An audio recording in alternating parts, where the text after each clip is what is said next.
There's a ship drifting somewhere in the ocean without a crew. The last time someone saw it was over 50 years ago. Its story reminds of that of the Flying Dutchman, a ship that's bound to sail forever and bring disaster to whoever sees it at sea. At least the legend says so. Unlike the Flying Dutchman, the SS Bay Chimo was definitely real and built for a German company in Hamburg and began as an ordinary cargo ship. It was trading supplies between Hamburg and Sweden in the Baltic Sea starting from 1914. It had a strong steam engine and a hull made of steel. A few years later, it became British property. Then, in the 1920s, a Canadian company purchased it for around $18,000, a huge amount of money back then. The new owner, the Hudson's Bay Company, was actively using the ship for several years. They would often send it on voyages from its home port in Scotland to Siberia, Alaska, the Yukon, and the Northwest Territories. It also passed through the Panama Canal and even the Suez Canal, with fur pelts for sale on board. Sometimes it would also transport passengers. It had completed 9 successful voyages before this strip of good luck came to an end. Starting from the 1930s, SS Bay Chimo would have trouble with ice and storms.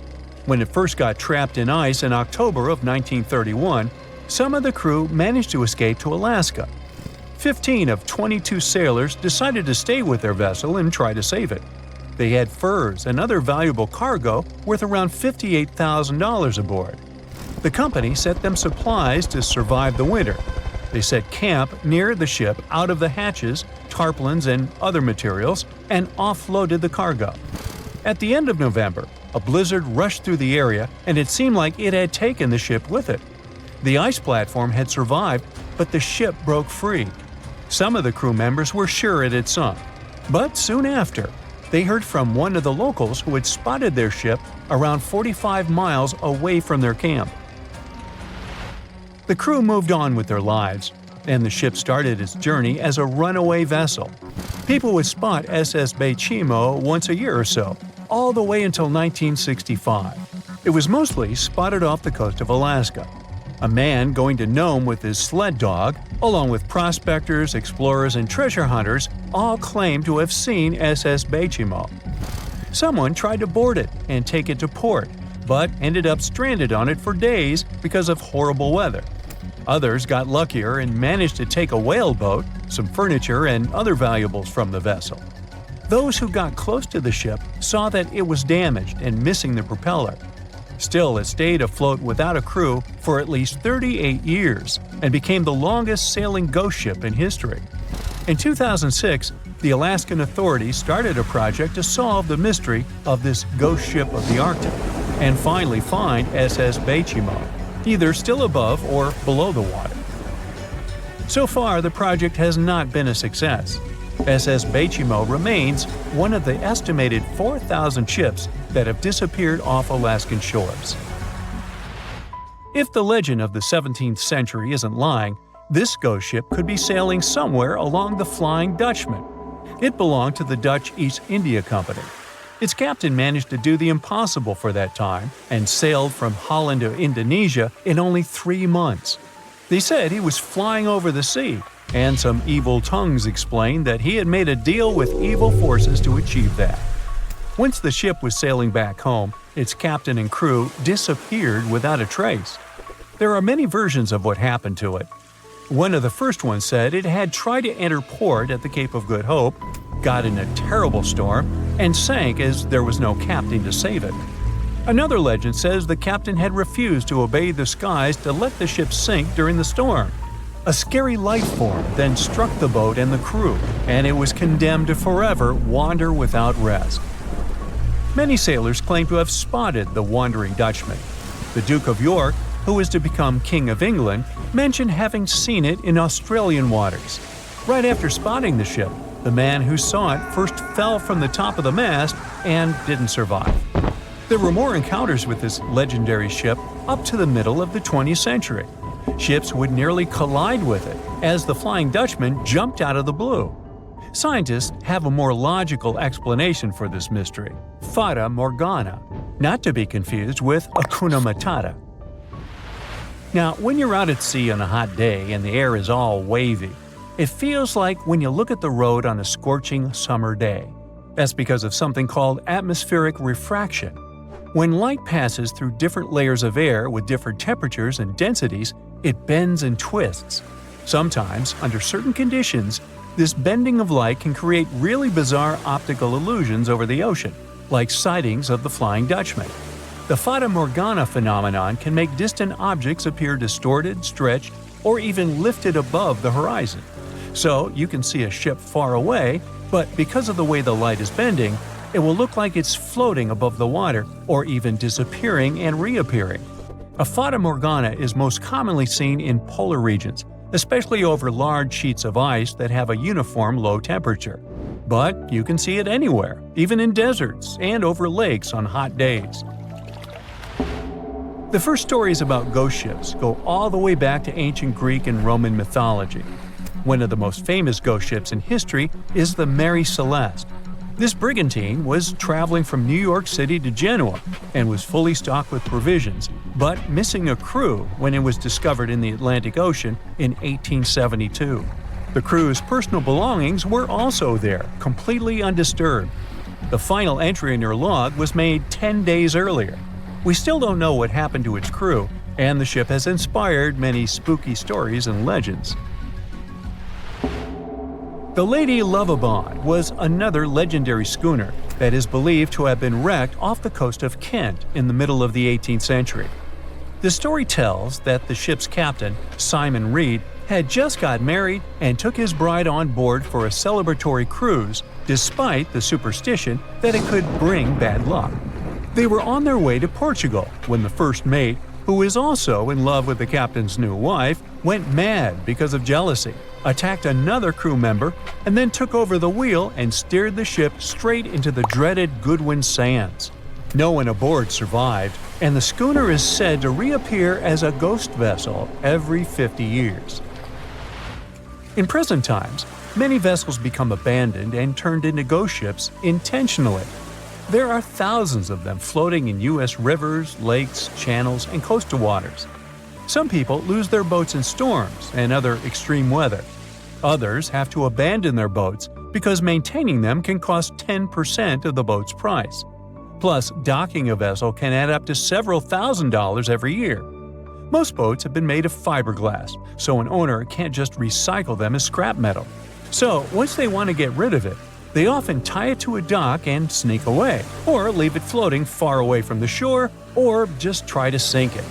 When ghost ships sink in shallow waters, they can cause damage to coral reefs, mangroves, marshlands, oyster habitats, and wetlands. Plus, they can collide with unsuspecting regular ships and cause real trouble. So, don't do that. Enough said.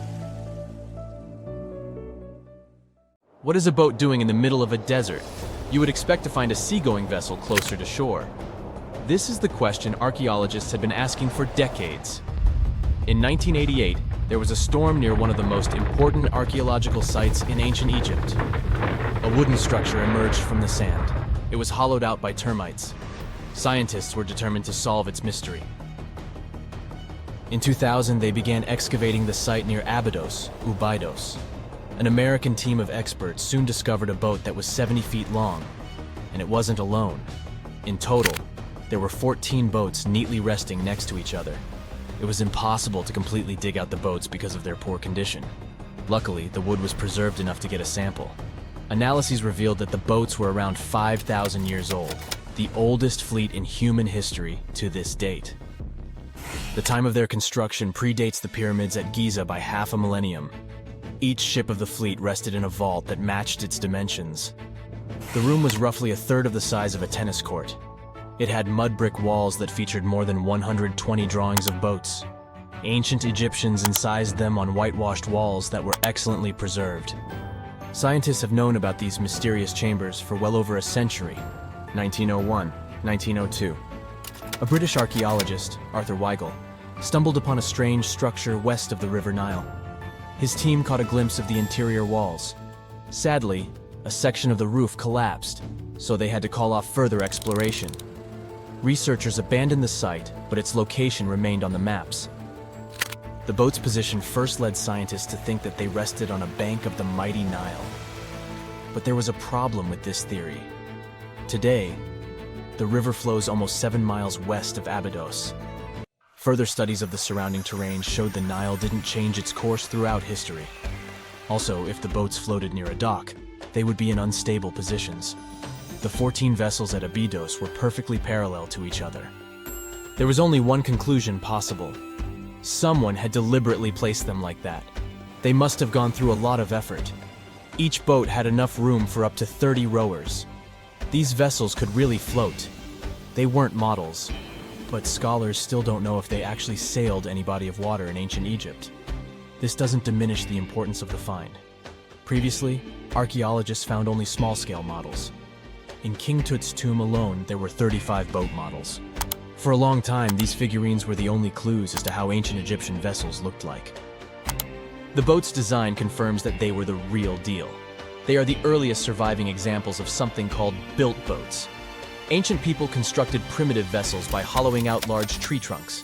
The alternative was reed that was tied together to form a raft. The boats at Abydos had planks tied together. This was a major breakthrough in shipbuilding. During their lifetime, the boats must have seemed impressive.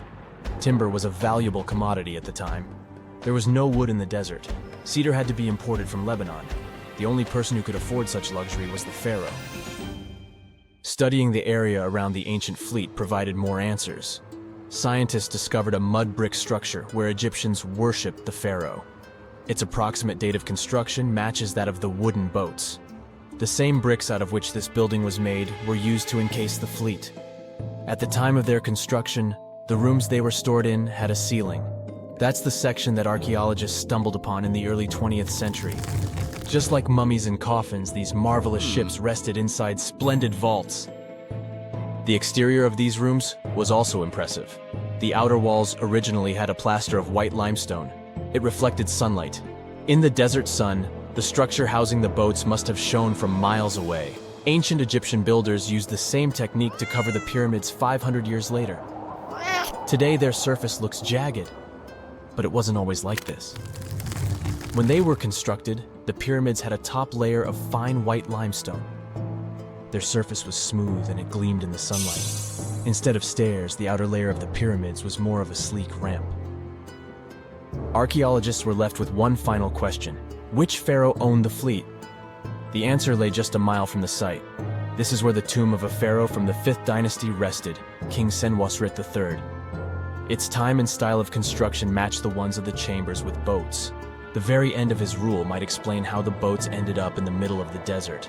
The pharaoh probably passed away in northern Egypt. Then his body was transported down the Nile to Abydos in a marvelous procession of decorated boats. The vessels were later lowered to chambers near the final resting place of their owner. This had a symbolic meaning. In the ancient Egyptians' belief system, ships played a key role. Their supreme deity was Ra. He traveled through the sky during the day in the form of the sun. At nighttime, he sailed through the netherworld in a solar boat. The pharaoh identified himself with Ra. That's why he needed boats in the afterlife. That was the only way to regenerate himself. Just as the sun rises every day above the horizon. This belief existed for thousands of years. The more famous Pharaoh Khufu also had a ship. Scientists found it in 1954 next to his pyramid at Giza. It is some 4 centuries younger than the fleet at Abydos, but Khufu's ship was almost 2 times longer. The Great Pyramid of Giza and King Tut's tomb are some of the most famous archaeological finds in Egypt. But there are many more secrets hiding beneath the endless sands of the Sahara Desert. Recently, 2020, archaeologists found a lost city there. They have labeled it as the most important discovery since King Tut's tomb, 1922. The city of Aten is some 3,000 years old. Historians hope it will give them a unique insight into the everyday life of ancient Egyptians. The famous archaeologist and Egyptologist Zahi Hawass proclaimed the site a lost golden city. Aten sits some 300 miles south of Egypt's capital, Cairo. It is close to the famous Valley of the Kings. Archaeologists first found sections of mud brick walls that spread out in all directions. They discovered complete rooms with tools of everyday life inside. The research team unearthed a bakery, a residential neighborhood, and an administrative district. They all date back to the time when the Egyptian civilization was the wealthiest in its long history. They were also the first to make objects from iron. In 1911, scientists found a set of iron beads near a village in Lower Egypt, El Girza. These are the earliest known iron artifacts. The discovery is literally out of this world. Ancient people made them by beating into shape a piece of a meteorite. The 9 beads were once part of an ornate necklace. They are now blackened and corroded, which is perfectly normal for a piece of jewelry that is over 5,000 years old. They consist of an iron-nickel alloy. Researchers were impressed by the skill of ancient jewelers who processed the beads. Their craftsmanship is more impressive when you think that they didn't know the stellar origins of the material. The Great Pyramid of Giza also has a remarkable feature. An international research group investigated the electromagnetic response of the structure to radio waves. They found that the pyramid has the ability to concentrate electromagnetic energy inside it. This occurred inside its chambers as well as under the pyramid's base.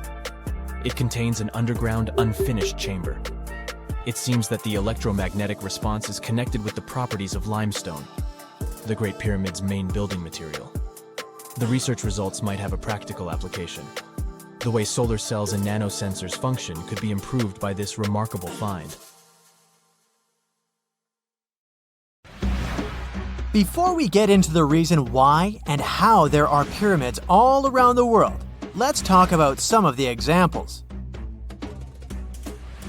I'll start with the Pyramid of the Sun in Mexico. These folks really knew how to build a city. Their well-planned urban center spanned over 7 square miles and boasted several pyramids. But the Pyramid of the Sun is the most impressive. This giant pyramid was built way back in 100 CE and is one of the biggest structures of its kind in the whole Western Hemisphere. It's so big that it's 216 feet high above the ground. If you ever find yourself in this ancient city, you won't be able to miss the Pyramid of the Sun. It's right there on the east side of the Avenue of the Dead, the city's main north-south street. To build this incredible pyramid, around 1 million cubic yards of material were used, including a special kind of red volcanic rock called hued tizontal. Impressive, huh? We don't know too much about the people who built the Pyramid of the Sun or its purpose. But archaeologists believe there was once a temple on top of it. When explorers went below the pyramid in the 1970s, they found a bunch of cool tunnels and chambers. In 2011, they even found a secret stash of clay pots, obsidian pieces, animal bones, human figurines, and a mask. Who knows what other secrets the pyramid is hiding? If you decide to see this one, you must climb the pyramid using the 248 uneven steps on the west side. Watch your step. Sudan got some pyramids too. Nubian pyramids aren't as big as the ones in Egypt, but they still got around 200 of them. These ancient pyramids have been home to the tombs of the pharaohs of the Meroitic kingdom for almost 1,000 years, who ruled Egypt from Nubia to the Mediterranean Sea. The pyramids at Meroe were constructed using granite and reddish sandstone. Oh, and did you know that Sudan has more ancient pyramids than Egypt? The Kushite pyramids depict the indigenous architecture and burial traditions of Nubia's Napata and Meroe kingdoms, which ancient Egypt influenced. Meroe, the burial site of over 40 queens and kings, is the most extensive Nubian pyramid site. The tomb walls depict mummified royals bedecked in jewelry, their wooden caskets containing bows, quivers of arrows, and other artifacts pointing to the Meroitic relationship and trade with Egyptian and Greek civilizations. So if you're looking for some ancient tombs to explore, you may consider skipping the crowds in Egypt and heading on down to Sudan. Let's fly to Iraq to see some more pyramids. Ziggurats have fancy receding layers and tiered temples. Instead of a smooth exterior, it has tiers like a cake. Perfect for all the important work and rituals that went on inside. You can find these towering structures scattered throughout Iraq and Iran, and they're a real testament to the power and skills of the people who built them. One of the biggest and most impressive ziggurats is the ziggurat at Ur. It's basically a giant rectangular pyramid that stands a whopping 70 to 100 feet tall, with 3 levels of terraces and a temple on top. Can you imagine how many baked bricks it took to build that thing? Try 720,000 for just the lower portion. This particular ziggurat was built for Sumerian king Ur-Nammu. Similar to other ones, this pyramid has been around for thousands of years, so it got a little rough around the edges. Thankfully, the Babylonian king Nebuchadnezzar II and some archaeologists came to the rescue in the 6th and 20th centuries respectively, and now you can find this near Talil Air Base. The ziggurat at Ur was built in 2100 BCE by King Ur-Nammu for the moon deity Nana. It was the tallest building in the city, and you could see it from miles around. It was like the medieval cathedral spire of its day. People would come here to bring their agricultural surplus and get their food allotments and seek spiritual nourishment. Sadly, the Nana temple at the top of the ziggurat didn't survive, but we do have some blue glazed bricks that may have been part of its decoration. The lower parts of the ziggurat are pretty amazing though. The architects even included holes in the temple's baked exterior to let the water evaporate from its core. Since we explored some of the pyramids on our planet, let's take a broader perspective. They can be found in many parts of the world. Egypt has over 100 pyramids, double that number in Sudan, and dozens of others are scattered in the Middle East and China. The Americas have the most pyramids in total, with more pyramids than the rest of the world combined. These pyramids are located in Mexico, Guatemala, Honduras, and El Salvador. Time to know more about the evolution of pyramids through history. The oldest pyramid is in Egypt. This pyramid was a step pyramid, which was created by placing one layer of stone on top of another. The pharaoh Sneferu is credited with creating the pyramid shape we recognize today. During his 45-year reign, he built 3 pyramids. His first 2 attempts failed, but he finally got it right with the Red Pyramid, which is considered the first true pyramid. It was Sneferu's son, Khufu, who built the Great Pyramid of Giza, which was the tallest human-made structure on Earth for almost 4,000 years. Latin American pyramids are similar to early Egyptian step pyramids, but they were built independently, with no knowledge of each other. The pyramids in Sudan were built around 700 BCE and are tall but much narrower than those in Egypt. How in the world did all these civilizations build these things without even texting each other? After all, the Aztecs, Mayans, and ancient Egyptians were about as different as possible. But despite their cultural differences, they all seem to agree on one thing. Pyramids were pretty cool. Step pyramids are all around the world because they were the most feasible and stable way to build large and tall structures without access to lighter building materials like wood and metal. The triangular form with a square base is the best way to build a sturdy structure, and having a cube structure would require more material for less height. Now, when it comes to pyramid design, the Egyptian pyramids were like giant triangles with a square base, smooth sides, and a pointy top. On the other hand, the Aztecs and Mayans went for a tiered cake look, with steps leading up to a flat platform on top. So, while all these pyramids share the same basic shape, they have their own unique flair. Each group built its pyramids using different materials, techniques, and slope angles. So while they may have been inspired by each other's work occasionally, they were just doing their own thing. Egyptian pyramids had smooth, angled sides that were designed to help the pharaoh's soul ascend to heaven. The Pyramid of the Sun was built over a series of caves that served as a passageway for the deities. The Maya built the temple of Kukulkan in Chichen Itza to honor the deity Kukulkan, usually represented by a serpent.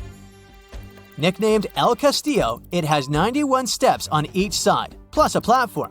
That's 365 steps, one for each day of the Mayan calendar. Tell me, Brightsiders, how were pyramids built? To begin with, humans made them, not a foreign race from space that landed on Earth. You see, one thing that all pyramids have in common is that they were built without advanced tools or even the wheel. It took a lot of people to build them, including skilled laborers and architects. For example, it's estimated that 20,000 people built the Great Pyramid of Giza, and it's believed that most of them were skilled laborers. Building pyramids was a massive undertaking that required years of planning and effort. The Great Pyramid at Cholula, Mexico, took 600 years to complete. Stonehenge took approximately 20 million man-hours to build. For comparison, an average human doesn't live much over 700,000 hours. This is Jack, one of the first builders of Stonehenge.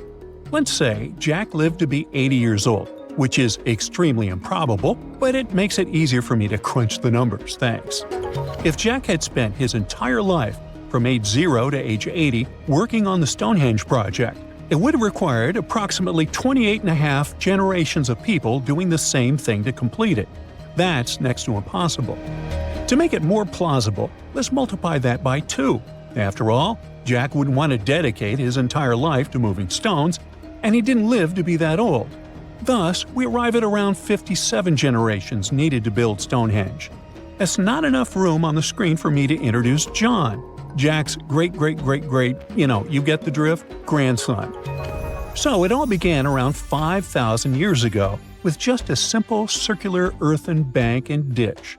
Fast forward to around 26,000 BCE, and the builders replaced that initial structure with a complex arrangement of wooden posts and brought in around 80 dolerite bloom stones from Wales, which were rearranged at least 3 times. Then, a few hundred years later, they added those massive sarsen stones, each weighing around 25 tons. These enormous sandstone blocks were transported about 19 miles to create a continuous outer circle, with 5 trilithons, 2 upright stones topped with a lintel, forming a horseshoe shape inside. It was a millennium-long building process that demanded years of hard work. So, people must have lived nearby, right? But how would they have found shelter back then? Today, we have houses for builders on site, small accommodations that serve as temporary housing. But structures like this definitely didn't exist when Stonehenge was constructed. Did they? Well, actually, they existed. And some recent archaeological digs near Stonehenge prove it. Archaeologists found this Stone Age eco-home, which is a huge deal since it's one of the earliest settlements in the area.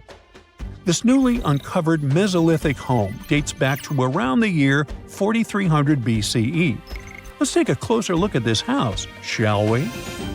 Now, for the walls, people back then used a large fallen tree, its trunk to be more precise.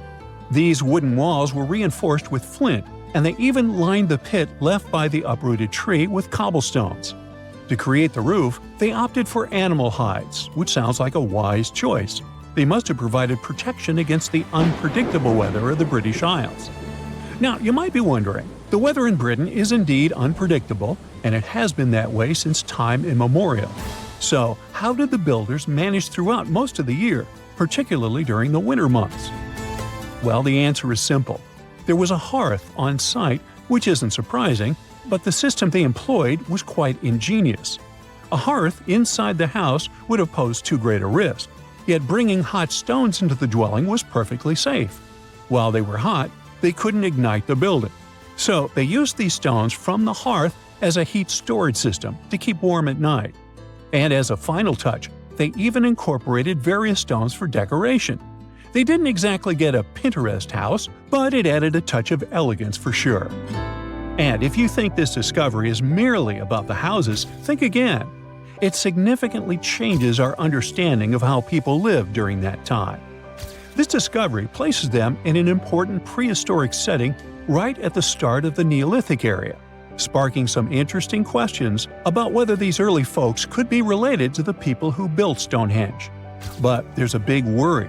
Experts are concerned that this significant find, along with other buried archaeological sites, could be at risk if the authorities go ahead with plans to build a tunnel to reroute the A303 away from the World Heritage Site. Sure thing the house the scientists found wasn't in perfect shape, and it lacked some crucial elements people use for living. Some of them decayed over time, while others were simply absent. So the scientists took 20 tons of chalk, 5,000 hazel rods, and 3 tons of straw, and used all this to recreate the 4,500-year-old design houses. These new buildings are located close to Stonehenge, which is incredible since in this area, planning permission for even a new cowshed is problematic. So, what are these houses like? Well, first off, there are 4 of them, and they're oval-shaped. They're built on the foundation of real houses that stood there about 4,500 years ago, just around the time the Stonehenge Eco House was going up. The houses aren't very big, they're single-room structures.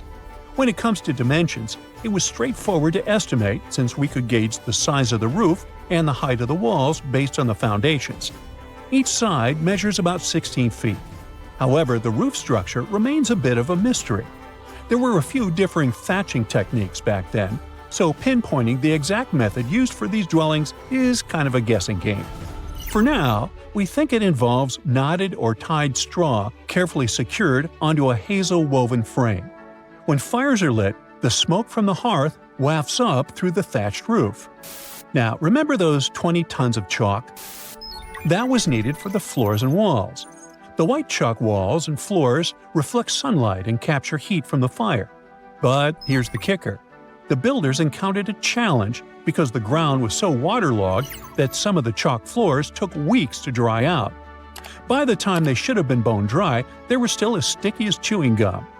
Now, it's safe to say people 4,500 years ago faced similar struggles, and we can really appreciate what they went through while building their homes. The final layer of daub was applied using rags, giving a smooth, almost shiny finish that looks surprisingly classy. The interiors are furnished with wooden and wicker beds and shelves, along with clay pots and jars, all centered around a cozy hearth. The spaces feel surprisingly roomy, and are filled with light that streams in through the thatched roof, bouncing off those white walls. Plus, the woven furniture adds a nice touch of authenticity to the vibe. The fires have been lit, and the first meal, bread crafted from flour ground on a stone mill next to the hearth, has been prepared. Those who tried the bread were pleasantly surprised by its flavor, finding it quite tasty. Now, here comes the bummer. Those who recreated the houses did cheat a little. While the materials used were authentic, the tools weren't. They used cement mixers to mix the daub, wheelbarrows to transport the timber, and logs by the hearth were split with steel axes instead of stone ones. Still, the builders aren't professionals, they're volunteers. So I think a bit of cheating is totally cool in this case. There are other volunteers on site who are more than happy to chat about the daily activities of the Stonehenge builders, from grinding grain with a quern to making rope from rushes. But these houses and the Eco House aren't the only remarkable things in the Stonehenge area. Some years ago, archaeologists uncovered a burial site close to Stonehenge that predates the monument itself. This Neolithic long barrow, dating back approximately 56 to 5,700 years, likely contains the remains of some of Britain's earliest inhabitants. The burial site was identified through aerial images that revealed its distinct shape beneath the crops. Salisbury Plain is rich with ancient sites, including Stonehenge, various mounds, and monuments. The area has remained undisturbed over the centuries, which is likely why so many ancient structures are still intact. This discovery also shows a significant shift in human lifestyle during that era, marking a transition from a nomadic existence to settled farming and animal husbandry, much like the Eco House itself. The long barrow in question measures about 85 feet long and 65 feet wide, though much of its above-ground structure has been lost to farming over the years. If this site is like others in the vicinity, it contains the remains of 30 to 50 individuals, along with cow skulls, which were significant to those early communities. The ancient city of Taposiris Magna is hidden on the northern coast of Egypt. These days, it has very little of its former glory, but what lies beneath it may hold the secret to uncovering a famous mystery, that of Cleopatra, the most memorable Egyptian queen in history. The recently discovered tunnel is also known as a geometric miracle for its time. Excavations have uncovered a 43-foot-long structure below the ground, which is partially submerged in water. Its shape and construction technique are similar to that of the Eupalinos Tunnel, another amazing ancient discovery. This one is located in Greece and was built by excavating simultaneously from 2 points, aiming to have them meet in the middle. The use of math and geometry to make this construction was astonishingly precise for those days, more so since it was built near a mountain.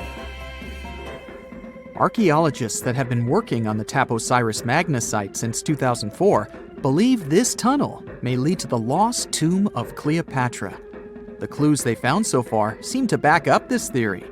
For starters, the city and its temple were built by one of Cleopatra's ancestors, Ptolemy II. All the architecture seems to indicate it was dedicated to the ancient spirit Osiris and his queen Isis. Throughout her reign, Cleopatra did try to associate herself with Isis, so it may be no surprise she chose this location as her final resting place. Scientists have yet to pinpoint Cleopatra's tomb, but research continues with the help of modern technology. To study this location better, archaeologists have even used a special device called ground-penetrating radar. This tool allows us to analyze what lies beneath the ground without being intrusive. Since this tunnel is so old, research needs to be done very delicately. Seeing pictures of what's underground before you start digging is incredibly useful and has been done here since 2011. Finally discovering Cleopatra's tomb may help us piece together her story, especially what might have happened during the last portion of her life, which is still surrounded by mystery. We still don't know the exact cause of her passing. Some believe she may have let herself be bitten by a poisonous Egyptian cobra. Others have suggested that she was well accustomed to toxic substances, even hiding some in her hairbrush in case she ever needed it. But that's not to say she chose to use it on herself. We do have a lot of other interesting information on Cleopatra that's equally as impressive, like the fact that she had a stylist. Most of the images you've seen depicting this famous queen show her wearing black eyeliner. This look was put together by Airas, a woman known to have been her personal beautician.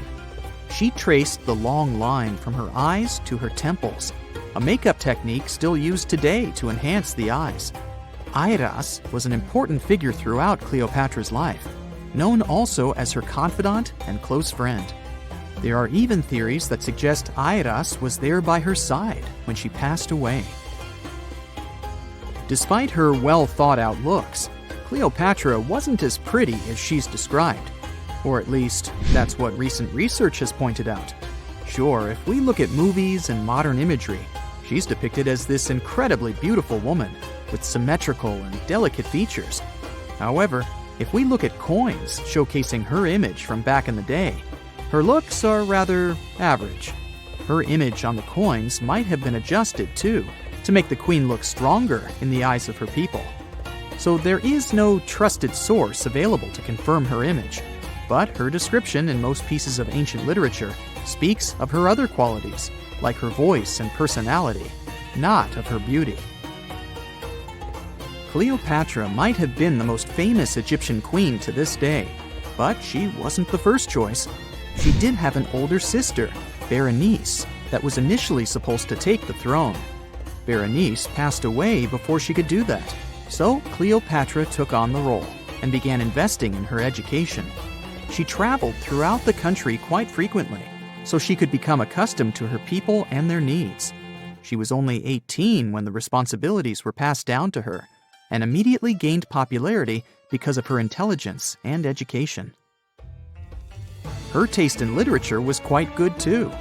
She was known to be a fan of Homer, the famed Greek philosopher and poet. Cleopatra loved to write as much as she loved to read.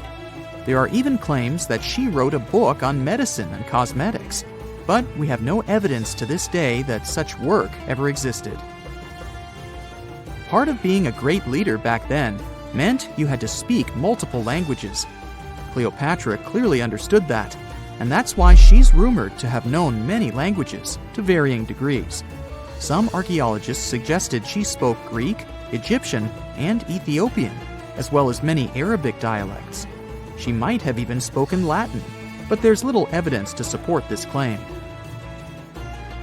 She might not have had angelic looks, but Cleopatra was really careful with the way she looked, even with her diet. She was known to have enjoyed simple meals, including a variety of fish. Since she lived close to the Mediterranean Sea, it's really no surprise. As a treat, she liked to eat stuffed pigeons, which she also served to her guests. Other dishes on the menu included vegetables and fava bean soup.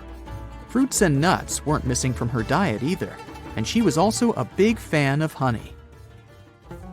Recently, a team of experts has even tried to recreate her famous perfume. Think of it like the ancient equivalent of Chanel No. 5. Cleopatra was known to be a fan of luxurious scents, which she believed could even influence how people treated her when they met. The basis of this scent is myrrh, a resin gathered from a local tree. Other ingredients added to the mixture were also found back in the day, like cardamom, olive oil, and cinnamon. The results may not be quite as delicate as the perfumes we know and use today. Its consistency was way thicker, and the scent lasted way longer. When she was at the height of her power, Cleopatra might have been the richest person in the world. Back in the day, she ruled over a territory that stretched across the Mediterranean, from modern-day Libya in the west through Egypt to Syria in the east. This is the largest territory ever ruled over by a woman. In today's currency, her worth might have been somewhere around $95 billion. The calendars we use today may have been introduced by Cleopatra herself. She presented the idea of leap years and leap days to Caesar, the Roman emperor she was known to have been close with. Taking her advice, Caesar made these adjustments part of the official Roman calendar.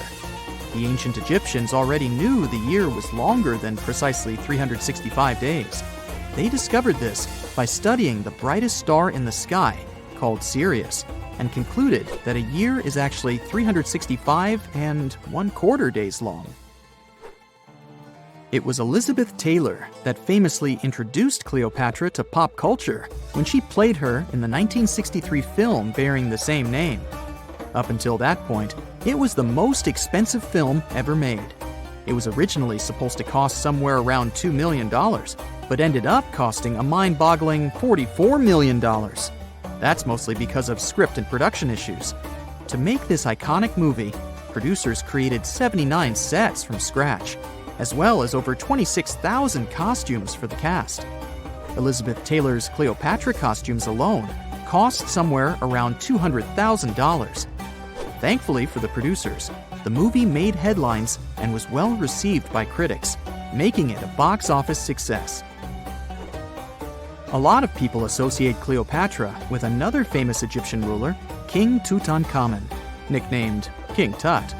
Surprisingly, apart from both of them being Egyptian pharaohs, they have nothing else in common. For starters, King Tut lived around 1,300 years before Cleopatra did, and there is also no connection regarding their ancestry. Cleopatra had Macedonian Greek roots, while King Tut was a native Egyptian. For more than 3,000 years, the gold mask of Pharaoh Tutankhamun stayed hidden in the Valley of the Kings.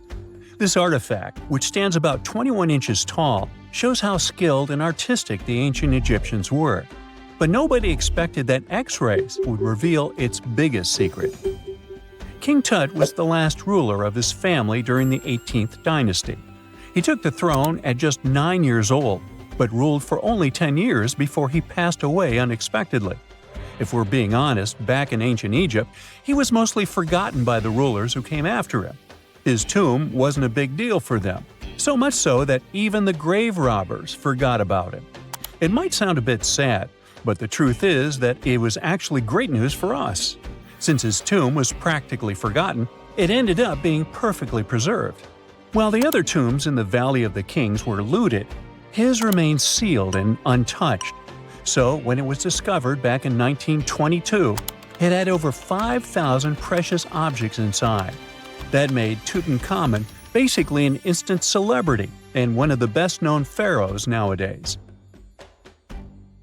Among the treasures was the most stunning piece, his golden mask. This mask is said to be an exact image of the king's face, or at least it was supposed to be, but we'll get to that later. The purpose of this accurate representation of his face was to make sure that his soul would recognize him in the afterlife and return to his mummified body. In ancient Egyptian beliefs, this would allow him to continue living in the afterlife. The details of the mask clearly looked incredibly difficult to create, but people didn't realize how complex it truly was until many years later. The first X-rays of the mask were taken in 1967. Back then, the main reason for these scans was practical – conservation. The mask was heading to Paris for an exhibition, and it was the first time it had ever left Paris. This would help them keep track of any changes during the exhibit. Plus, the images could give clues about how the mask was made, but back then, they probably didn't fully realize just how complex its construction was. I mean, Egyptian goldsmiths didn't use modern soldering techniques. So, how did they make this mask? New X-rays taken in 2007 gave us some answers. It turned out the Egyptians didn't use pure gold, which is 24 carats. The mask was actually made of 23-karat gold, meaning it was mixed with another material. So specialists discovered that the gold sheets contained a small amount of copper, a reddish-brown metal. This was likely done to make the material more flexible and easier to shape. They would then shape the gold sheets by heating and hammering them over and over again. But there was one more secret inside the mask that wasn't discovered until 2015. The year before, the staff at Cairo's Egyptian Museum were working on the mask display when the long beard of the mask accidentally got knocked off. Another theory is that the beard had become loose over time and just fell off. Either way, the fact that King Tut's beard came off caused a lot of stress. After all, we're talking about one of Cairo's biggest tourist attractions, so the experts had to fix the problem quickly. The restoration process started with a detailed recording of the mask's condition. To do this, they had to take a full three-dimensional scan of the artifact, and, by accident, they found something very interesting in the mask. Inside the royal beard, there is a gold tube, an intriguing structure that the Egyptians likely used to attach the beard to the rest of the mask. And that proved, once again, that the process of making this mask was even more complex than experts thought. But the mysteries don't stop there. Remember how we mentioned that the mask was thought to perfectly represent King Tutankhamun's face? Well, that might not be entirely true. Some popular theories suggest the mask was never meant for him and was actually made for someone else. A study published in 2015 suggested the mask was originally made for a female pharaoh, his supposed stepmother, the famous and beautiful Egyptian queen Nefertiti. The biggest clue comes from an inscription on the mask. At first glance, it seemed to belong to Tutankhamun, but after a close examination, researchers noted that something else was actually written underneath King Tut's name. The royal name stamp seems to have been altered, and originally it had something written on it that translates to Queen Nefertiti. There is another feature of King Tut's golden mask that was overlooked for years, which adds even more mystery. As we mentioned earlier, experts believe he wasn't respected much by the pharaohs who came after him. And one of the clues that made archaeologists think this is the pierced ears on the mask. Some researchers believe that King Tutankhamun wouldn't have worn earrings after he was a kid. So, according to their theory, by the time he passed away at 18, he shouldn't have been represented with pierced ears. This could also support the idea that the mask originally belonged to Nefertiti, or maybe to someone who wasn't even connected to King Tut. But the mask isn't the only source of mystery. In fact, his whole tomb is full of puzzles. Recently, historians found a sign that the place where King Tut was supposed to be buried was changed at the last minute. For years, experts wonder why a pharaoh who ruled for 9 years ended up in such a simple tomb. When compared to the grandeur of other pharaohs' tombs, his tomb seemed, well, a bit plain.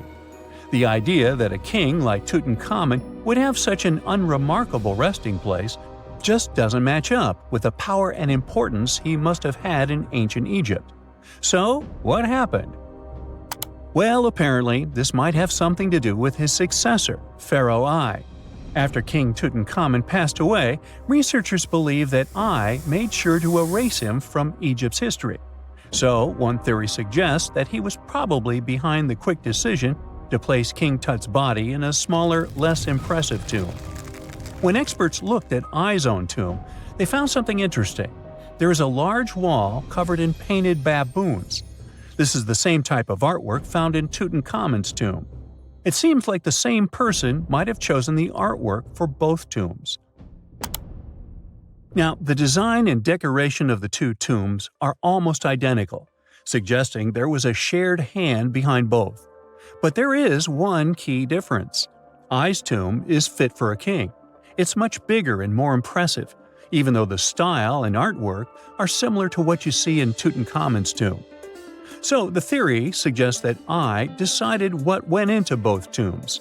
Since Tut passed away unexpectedly at a young age, his grand tomb wasn't finished in time.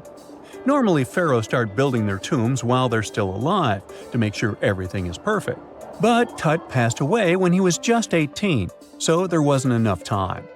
I may have taken advantage of the situation, ordering a smaller tomb for Tut and keeping a larger one for himself. Experts believe this theory explains why Tutankhamun's tomb is so simple and how I managed to wipe his memory from history so easily. But in the end, the story of King Tut's mask and tomb is full of mystery and intrigue. Each new discovery sheds more light on what really happened all those years ago. But one thing is for sure, the secrets of ancient Egypt still have much to reveal, and King Tutankhamun will continue to fascinate people for years to come. It's nighttime, and you're about to walk inside Pharaoh Tutankhamun's final resting place. You know, King Tut. You don't have a torch, but at least you came with a flashlight. You walk down several flights of stairs and observe how the walls are carved in hieroglyphics and what looks like a spell. Those who take anything from this place will be doomed for life, the spell says. Even if you don't really believe it, this scares you a little bit. You find a huge stone door. Is it a trap? You manage to open it, but oh no, it's only an empty chamber. You check your map. It seems like you're heading in the right direction. After what feels like hours, you realize you must be trapped inside a labyrinth. You try to retrace your steps, but you can't find the door where you came in from anymore. That's it, you think to yourself. You've fallen for the Pharaoh's trap. What's worse, you didn't bring a lunch. Okay, so we've all seen Hollywood movies where the main character is exploring ancient ruins and faces some seriously dangerous traps, right? We've been told Egyptian royalty protected their final resting places with venomous scorpions and snakes, sliding doors that will trap you for life, and giant rolling boulders that will crush anyone on their paths. The thing is, were these traps truly real? Well, I regret to be the one to break it to you, but this is all fiction. These elaborate traps were too technologically advanced for ancient civilizations to pull off. That is not to say, however, that there weren't any traps at all. Ancient civilizations, like the Egyptians and the Mayans, are known for their practice of building entire monuments dedicated to the ones who had passed away. These structures would often reflect the position of person occupied in society. So, for the really important people, the VIPs of their times, massive monuments were built to host their bodies long after they were gone. Some of these civilizations believed that a person's life would continue on the other side of the veil. For that reason, a person would be buried together with the belongings of their current life. If they had a lot of money and power and stuff, That meant their resting places would be filled with riches and gold. Now imagine if you lived in ancient Egypt and you knew exactly where all the pharaohs' tombs were located and had heard rumors of the amount of wealth kept in these places. Maybe you would be tempted to go check it out, right? We're talking about large rooms filled from floor to ceiling with golden artifacts, jewels, and even money. I mean, it does sound tempting. And since there weren't any security guards protecting the entrance of these places, Egyptians needed to get creative as to how they would protect these riches. These old civilizations found some traps to be useful. A recurring one was building empty rooms inside the monument to confuse a burglar. Now, let's take a look at Amenhotep III's final resting place as an example. It was built in the city of Luxor, in a spot also known as the Western Valley of the Kings. Two French engineers originally discovered the monument between 1905 and 1914 CE. The structure is huge and has more than 10 chambers, connected by long corridors and steep stairways. The King's Chamber is the most hidden one, and for an outsider to try and find it, they will probably enter a lot of empty rooms beforehand. Other pharaohs tried to protect their riches by commissioning monuments with false doors concealing pits that were up to 20 feet deep. This way, an unwarned and unwanted visitor would be surprised by the deep hole on their way to the king's resting chamber. Alongside false doors, pharaohs made sure to build labyrinth-style corridors and false walls. This way, robbers could take hours or days before they found the king's real chamber. As to pits with poisonous snakes on them, if there were any reptiles inside these monuments, they probably got inside on their own and would most likely not stay there for long. There is no way snakes would survive years and years without food inside these pits. So yes, another Hollywood-induced belief right there. If these traps seem boring to you, archaeologists did find an interesting deterrent in the final resting place of the Red Queen of Palenque in Mexico. Palenque was one of the most powerful Mayan cities in pre-Columbian Mexico, and the Red Queen was believed to be the grandmother of the last Mayan king, undoubtedly a person of immense importance to the empire. In her honor, a huge monument was built to keep her body after her passing. The discovery of the tomb itself was already thrilling. Archaeologists found an ancient monument when digging at the site back in 1994. The first thing they found was a room with a hidden door. Once they opened the door, they discovered a long corridor. Finally, at the end of this corridor was the Queen's chamber. The team of archaeologists was beyond excited to unearth this chamber with the mummy of the Queen herself still inside it. They found her to be accompanied by her pearls, jade shells, and expensive rocks. But as the team explored the remains, they saw something rather strange. The room was filled with a red-colored powder. Researchers knew that the color red was important to the Mayan people, and that much of their clothing and buildings were decorated with this color. But they didn't understand why the queen was buried with this unknown red substance. After they took a sample back with them for further analysis, they discovered that the red powder was cinnabar, a very dangerous mineral. This powder, when inhaled, can cause, shall we say, severe health damage to a person. The team concluded that this could only be a trap for anyone trying to steal her riches.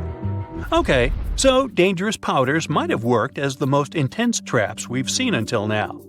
But perhaps the cheapest way to keep out unwanted visitors was to advertise spells written out all over the monument.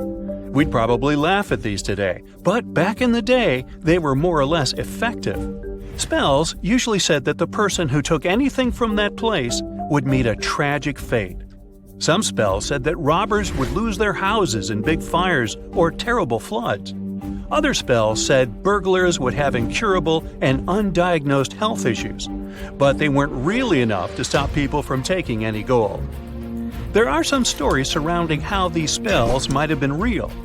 One of them is from the famous British Egyptologist Howard Carter, the one responsible for unearthing Pharaoh Tutankhamun's resting place in the 1920s. After months of unsuccessful digging, Carter discovered the tomb's existence by chance. He found the entrance to a stairway right beneath the soil where he had been searching all those months. With the help of a team, he cleared the piles of sand blocking the stairs and discovered a doorway. The door had several royal symbols carved into it, and Carter knew this could only mean a very important person had been buried there. And he was right. With a chisel, he made a hole in the top left-hand corner of the doorway and lit his vision with the help of a candle. He couldn't believe what he was seeing, the reflection of several golden and jeweled items crowding the chamber before him. Lost for 3,000 years, Carter had just discovered the final resting place of King Tut. But the story didn't finish here. This discovery was accompanied by a series of unfortunate events that led people to believe it had something to do with the pharaoh's spell. Carter himself mysteriously passed away just a few years later, and some of his assistants lost their houses in floods, just like one of the spells threatened. Some say it's just coincidental, as there's no real proof of these things being connected. Well, what do you think? Was this an effective trap after all? In November 1922, a boy walked through the desert mountains of Egypt and discovered some ancient steps carved into the rock. Subsequently, this find became one of the world's largest and most significant archaeological discoveries. This step was part of Tutankhamun's untouched tomb. Archaeologists found about 5,000 ancient objects, including jewelry, fabrics, painted vases, and funeral masks. You've probably seen one of them. It has become one of the most recognizable attributes of ancient Egypt. More than 100 years have passed since then, and now humanity has finally become close to another large-scale discovery, the tomb of Cleopatra. This queen was the last active ruler of the Ptolemaic Kingdom of Egypt, who sat on the throne from 51 to 30 BCE. There are many ancient records about Cleopatra, her reign, and her unusual personality, but until now, no one has discovered the secrets about her passing away in the burial place. So, one archaeologist, Dr. Kathleen Martinez, has been studying ancient records and temples around Alexandria for decades, and concluded that the tomb of the queen should be located under the ancient city of Taposiris Magna, founded in 280 BCE. It was a big city on the northern coast of Egypt, where tens of thousands of people were engaged in trade and industry, and it seems that Dr. Martinez's guesses turned out to be correct.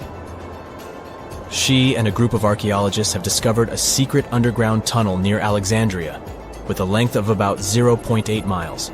It was cut into the rock under Taposiris Magna's temple. During further excavations, they found many things that indicate Cleopatra's tomb lies in the tunnel's depths. It's also possible that she is buried there together with the Roman commander, Mark Antony. According to ancient records, Cleopatra and Mark Antony loved each other and together opposed the Roman Senate, which declared Antony a traitor. The fact that natural disasters have occurred on the territory of Taposiris Magna for thousands of years can complicate the excavations. Earthquakes and floods destroyed the city and possibly flooded its underground tunnels. But archaeologists hope the ancient tomb remains untouched, and that it hides many treasures and records about the royal life of ancient Egypt during the reign of the last dynasty. There's a chance that excavations will go underwater and in the mud. This will require much time and funding, but archaeologists are sure it's worth it.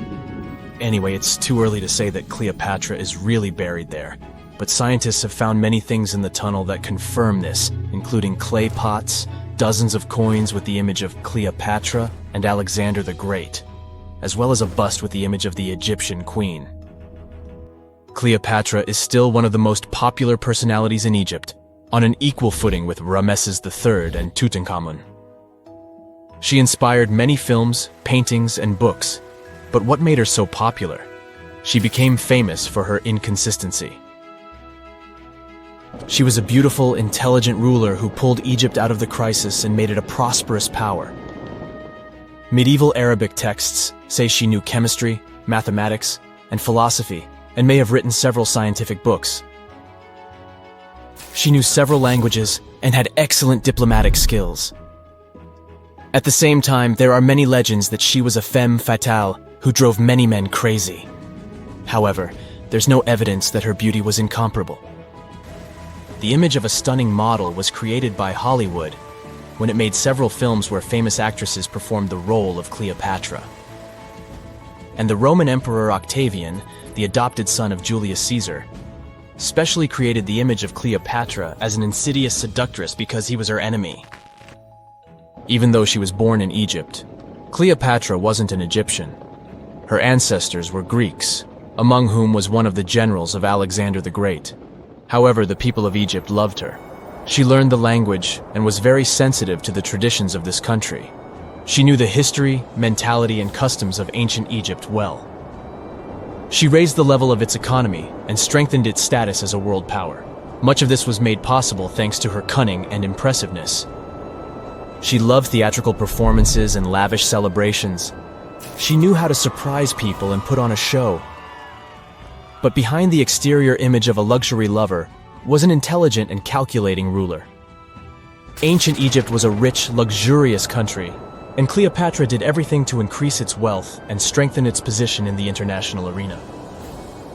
For example, she was once in conflict with her brother Ptolemy XIII. The queen knew that she wouldn't be able to resist him, so she decided to attract Julius Caesar to their side. The Roman emperor arrived in Alexandria, where Cleopatra wanted to meet him, but Ptolemy knew about her plans and was about to prevent her from coming to Caesar. Then, instead of a rich and noisy arrival, Cleopatra decided to make her visit inconspicuous. She wrapped herself in a carpet or linen bag the emperor's servants carried into Caesar's private chambers. Cleopatra emerged from the carpet and impressed the Roman emperor with her beauty and determination. As a result, they fell in love with each other and became close allies.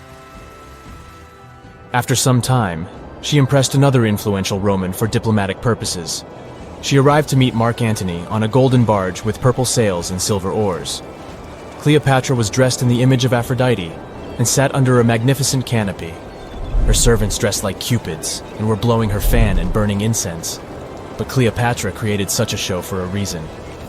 She knew that Antony revered Greek mythology and considered himself the embodiment of Dionysus. As a result, he was so impressed with this woman that he ended up marrying her. Cleopatra defended her crown, strengthened her alliance with Rome, and bore Antony 3 children. In Egypt, they threw big parties and enjoyed wealth with power. However, the relationship of a high-ranking official with the Egyptian queen caused a scandal in Rome. Octavian was Antony's primary opponent in the struggle for power, so he exploited the situation to darken the competitor's reputation. He used propaganda to make Cleopatra an insidious seductress in the eyes of Roman citizens. He accused Antony of succumbing to her charms. The Roman Senate supported Octavian and declared Cleopatra an enemy. In 33 BCE, this conflict reached a high point when Antony's navy clashed with Octavian's fleet. The latter won and forced his enemy to flee to Egypt with Cleopatra. According to some records, they took refuge near Alexandria. Pursued by the Romans, they hid in one of Cleopatra's palaces and met their end. Some legends say that Cleopatra was an expert in poisons. She provoked a venomous snake, a viper or an Egyptian cobra, to bite her. Also, according to another legend, she pricked herself with a poisonous needle. There's a theory that Cleopatra always carried an ampule with poison inside her hairbrush. And when she was cornered, she soaked the needle with this poison and pricked herself. None of this can be said for sure. Scientists are still trying to find out the truth. Perhaps when they reach Cleopatra's tomb, the world will get more answers about her tragic fate. She is considered the last ruler of Egypt. After her passing, Octavian plundered her palaces and temples and returned to Rome, where he became the main emperor. He successfully ruled the country and expanded its borders. His reign ended when he turned 75. World history would have looked different if Cleopatra and Mark Antony hadn't lost that naval battle. By the way, did you know that more time has passed between Cleopatra's reign and Neil Armstrong's flight to the moon than between the reign of the Egyptian queen and the construction of the Great Pyramid of Giza? Armstrong took a step on the Earth satellite in 1969, 38 years after the birth of Cleopatra. And the construction of the pyramid took place in 2560 BCE. Imagine how long the history of ancient Egypt is. Cleopatra is closer to us in time than to the pyramids.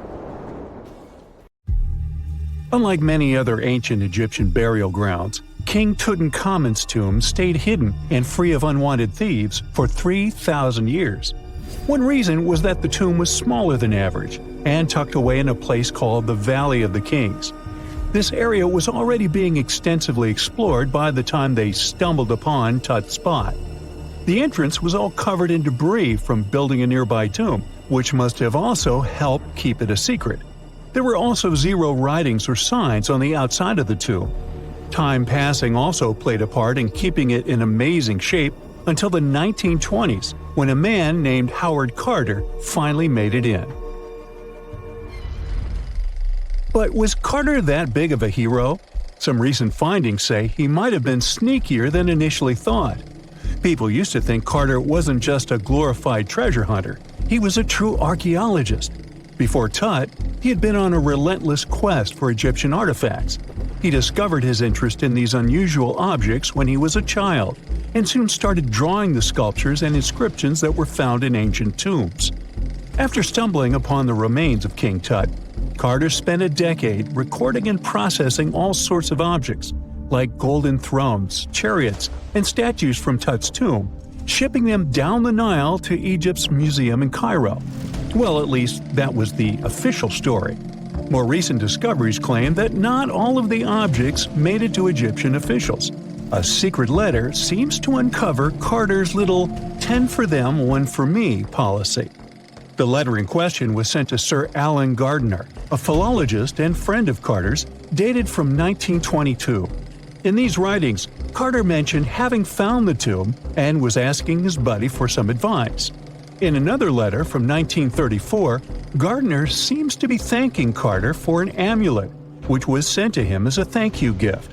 Carter was adamant that it didn't come from Tut's tomb, but evidently it did. Even the British director of the Egyptian Museum was onto Carter's sneaky endeavors, but couldn't prove it. He compared Gardiner's amulet to others from Tut's tomb, and lo and behold, they were a perfect match. Gardiner was so disappointed to have been put in such a sticky situation that he vented to Carter in another letter. Deciding to be a good friend, Gardiner didn't throw the famous archaeologist under the bus. Instead, he advised Carter to take those stolen goods back to Cairo, just like he'd advise you to like this video and subscribe to the Brightside channel for more amazing videos on the most unique topics in history. It's not the only shady piece of information on Carter's post-discovery behavior. In 1947, a man named Alfred Lucas, who used to work with a controversial archaeologist, gave some information in an obscure journal in Cairo. He claimed that Carter sneakily cracked open the burial chamber door himself. Then he sealed it back up like nothing had happened before the official uncovering. Now, why would he do that? Well, the same theory suggests that Carter and his crew might have entered the tomb early so they could get their hands on some ancient goodies. Obviously, these people couldn't risk having such objects sold while they were still alive, but made sure they were auctioned off after they passed. Carter, though, never confessed to anything. He made no official denial either, but the Egyptian government couldn't risk any more mysterious disappearances, so they prohibited him from entering the tomb for a while. Some have connected this apparent stealing to the curse of King Tut. If you've never heard of it, know that it became quite the scary tale soon after King Tutankhamun's resting place was uncovered. It claimed that anyone messing with the tomb of the boy pharaoh would face some serious bad luck. It's not all dramatic like a mummy going on an aggressive spree, but word got out that the people involved in disturbing King Tut's lair met some mysterious, untimely ends. The main untimely passing related to this supposed curse is that of George Herbert, the 5th Earl of Carnarvon. He was this British aristocrat who helped fund the search for the tomb. He passed away just a year after the tomb was opened. Now, people love to call it mysterious, but it turns out that Herbert was already in pretty bad shape health-wise when he got to Cairo, and he ended up getting taken down by a regular disease. Now, let's talk numbers. There were a lot of people linked to this tomb opening: security guards, archaeologists, and supporting staff. And sure, a few of them did pass not long after the tomb started receiving visitors. As much as we'd like this curse to be true for the sake of, good storytelling, statistically, if you have a bunch of people connected to opening a tomb, you'd expect some passings just by random chance. The average lifespan for those supposedly targeted by the ancient curse was more than 20 years after the spell was supposed to kick in. Herbert's daughter even lived until the 1980s, that's half a century later. And Howard Carter himself lived until 1935, a solid 16 years after the big reveal.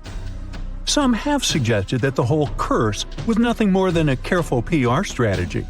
You see, when Tut's tomb was found, Howard Carter wanted to make a priority out of keeping nosy reporters away. So he might have come up with a curse hanging over anyone entering the boy king's resting place. But what was stolen from King Tut's tomb anyway? Well, some jewelry to begin with. It might have been snatched by Howard Carter himself, according to a French specialist. He did some intensive research by looking at old pictures taken from inside the tomb back in the 1920s. He compared those images to various objects from museums and auction houses. He soon started to piece together the whereabouts of some of Tut's jewelry. First up, there's this collar that used to be on Tut's chest. It was all broken into pieces, and some parts went via Carter to the Nelson Atkins Museum in Missouri. Meanwhile, other bits ended up on a necklace owned by some unnamed people who tried to sell it in 2015 but failed. Even the Nelson Atkins Museum agrees, as they've confirmed the information on their website. Then there's a headdress piece. Some beads from it that once belonged to Tut apparently got stolen by Carter too. They were also strung into a necklace and are now being held at the St. Louis Art Museum. Another fancy collar made out of glazed ceramic magic spent some time at the Met, far away in New York. Thankfully, it was sent back to Egypt a bit over a decade ago. This seems to have been, as you'd expect by now, also stolen by Carter. Missing artifacts aside, King Tut still gave a ton of amazing objects that helped us learn more about this incredible ancient culture. Starting with the famous burial mask. It's this massive 21-inch gold art piece with semi-precious stones and glass paste. It weighs 22 pounds and showcases the boy pharaoh with a long beard and a headdress with a cobra and vulture. On the back, there's this spell from an important ancient Egyptian spiritual book that's supposed to make sure it works just as well in the afterlife. Tut was also apparently a board game enthusiast. They found 4 board games in his tomb, some made of ivory. Archaeologists also found a pair of gold sandals, though you'd imagine they were more for show than for comfort. In fact, the pharaoh probably never wore them in his lifetime. Now, speaking of fashion items, it turns out Tut was quite the fancy ruler. They even found a mannequin in his tomb that was used to pick out, adjust, and store his outfits and jewelry. The boy king seemed to have also enjoyed some music, based on the 2 trumpets historians found in his tomb. Though they were played back in 1935 in a BBC broadcast, the instruments are today considered too fragile to be maneuvered. Hey, how do you feel about taking a trip back in time? We're diving into the history of the Amazon forest to unravel the mystery of its lost cities. Grab your bug spray and hop on. The Amazon forest is the world's largest rainforest. The environment there can be extremely challenging for human life. Yet, the legend goes that the Amazon has been home to sprawling settlements, rich in unmeasurable wealth. Could that really be true? Or is that none other than a figment of our collective imagination? The legend of El Dorado might be the myth that started this whole thing. As European explorers began their excavations in American lands back in the 1500s, word got out of an Amazonian civilization that used to paint their leader in gold as an offering to higher powers. The legend of El Hombre Dorado, aka the Golden Man, began to quickly spread around Europe. Explorers got excited at the possibility of finding an infinite amount of gold somewhere deep within the Latin American jungle. And as you can imagine, expeditions to the continent began to multiply with each passing year. It didn't take long before explorers found this civilization. They were known as the Muisca people and were located in Colombia, near Lake Gudavia. The Muisca people had a tradition of painting their leader, aka the Zipa, from head to toe in gold. In a ceremonial gesture, the Zipa would swim into the river, spreading gold dust all over the lake. For the Muisca, this was their way of acknowledging and thanking the higher powers of the universe they believed in. When European explorers heard and witnessed this practice, they were amazed. For them, gold was used solely for commercial purposes as their main currency for trade. This made them think that the Muisca people must have stacks and stacks of gold hidden somewhere in the jungle for them to use it so abundantly. Well, that's how the legend of El Dorado was born. What was once the practice of El Hombre Dorado traveled on word of mouth until it became El Dorado, a fictional city that was most likely to hide piles of gold. The hunt for this city led Europeans to spend large amounts of money to scour the Amazon forest. Unfortunately, all of their expeditions came back empty-handed. That is, if they ever came back at all. Now, jump to the beginning of the 1900s. In England, the Royal Geographic Society, a prestigious British institution, was looking for somebody willing to travel down to Latin America to trace the border between Brazil and Bolivia. More specifically, the part of the border that is nestled deep within the Amazon rainforest. One Sir Percy Fawcett was a Latin American aficionado, and he gladly volunteered to do the job. Oh, it's important to note that the Amazon forest is virtually the size of the continental USA.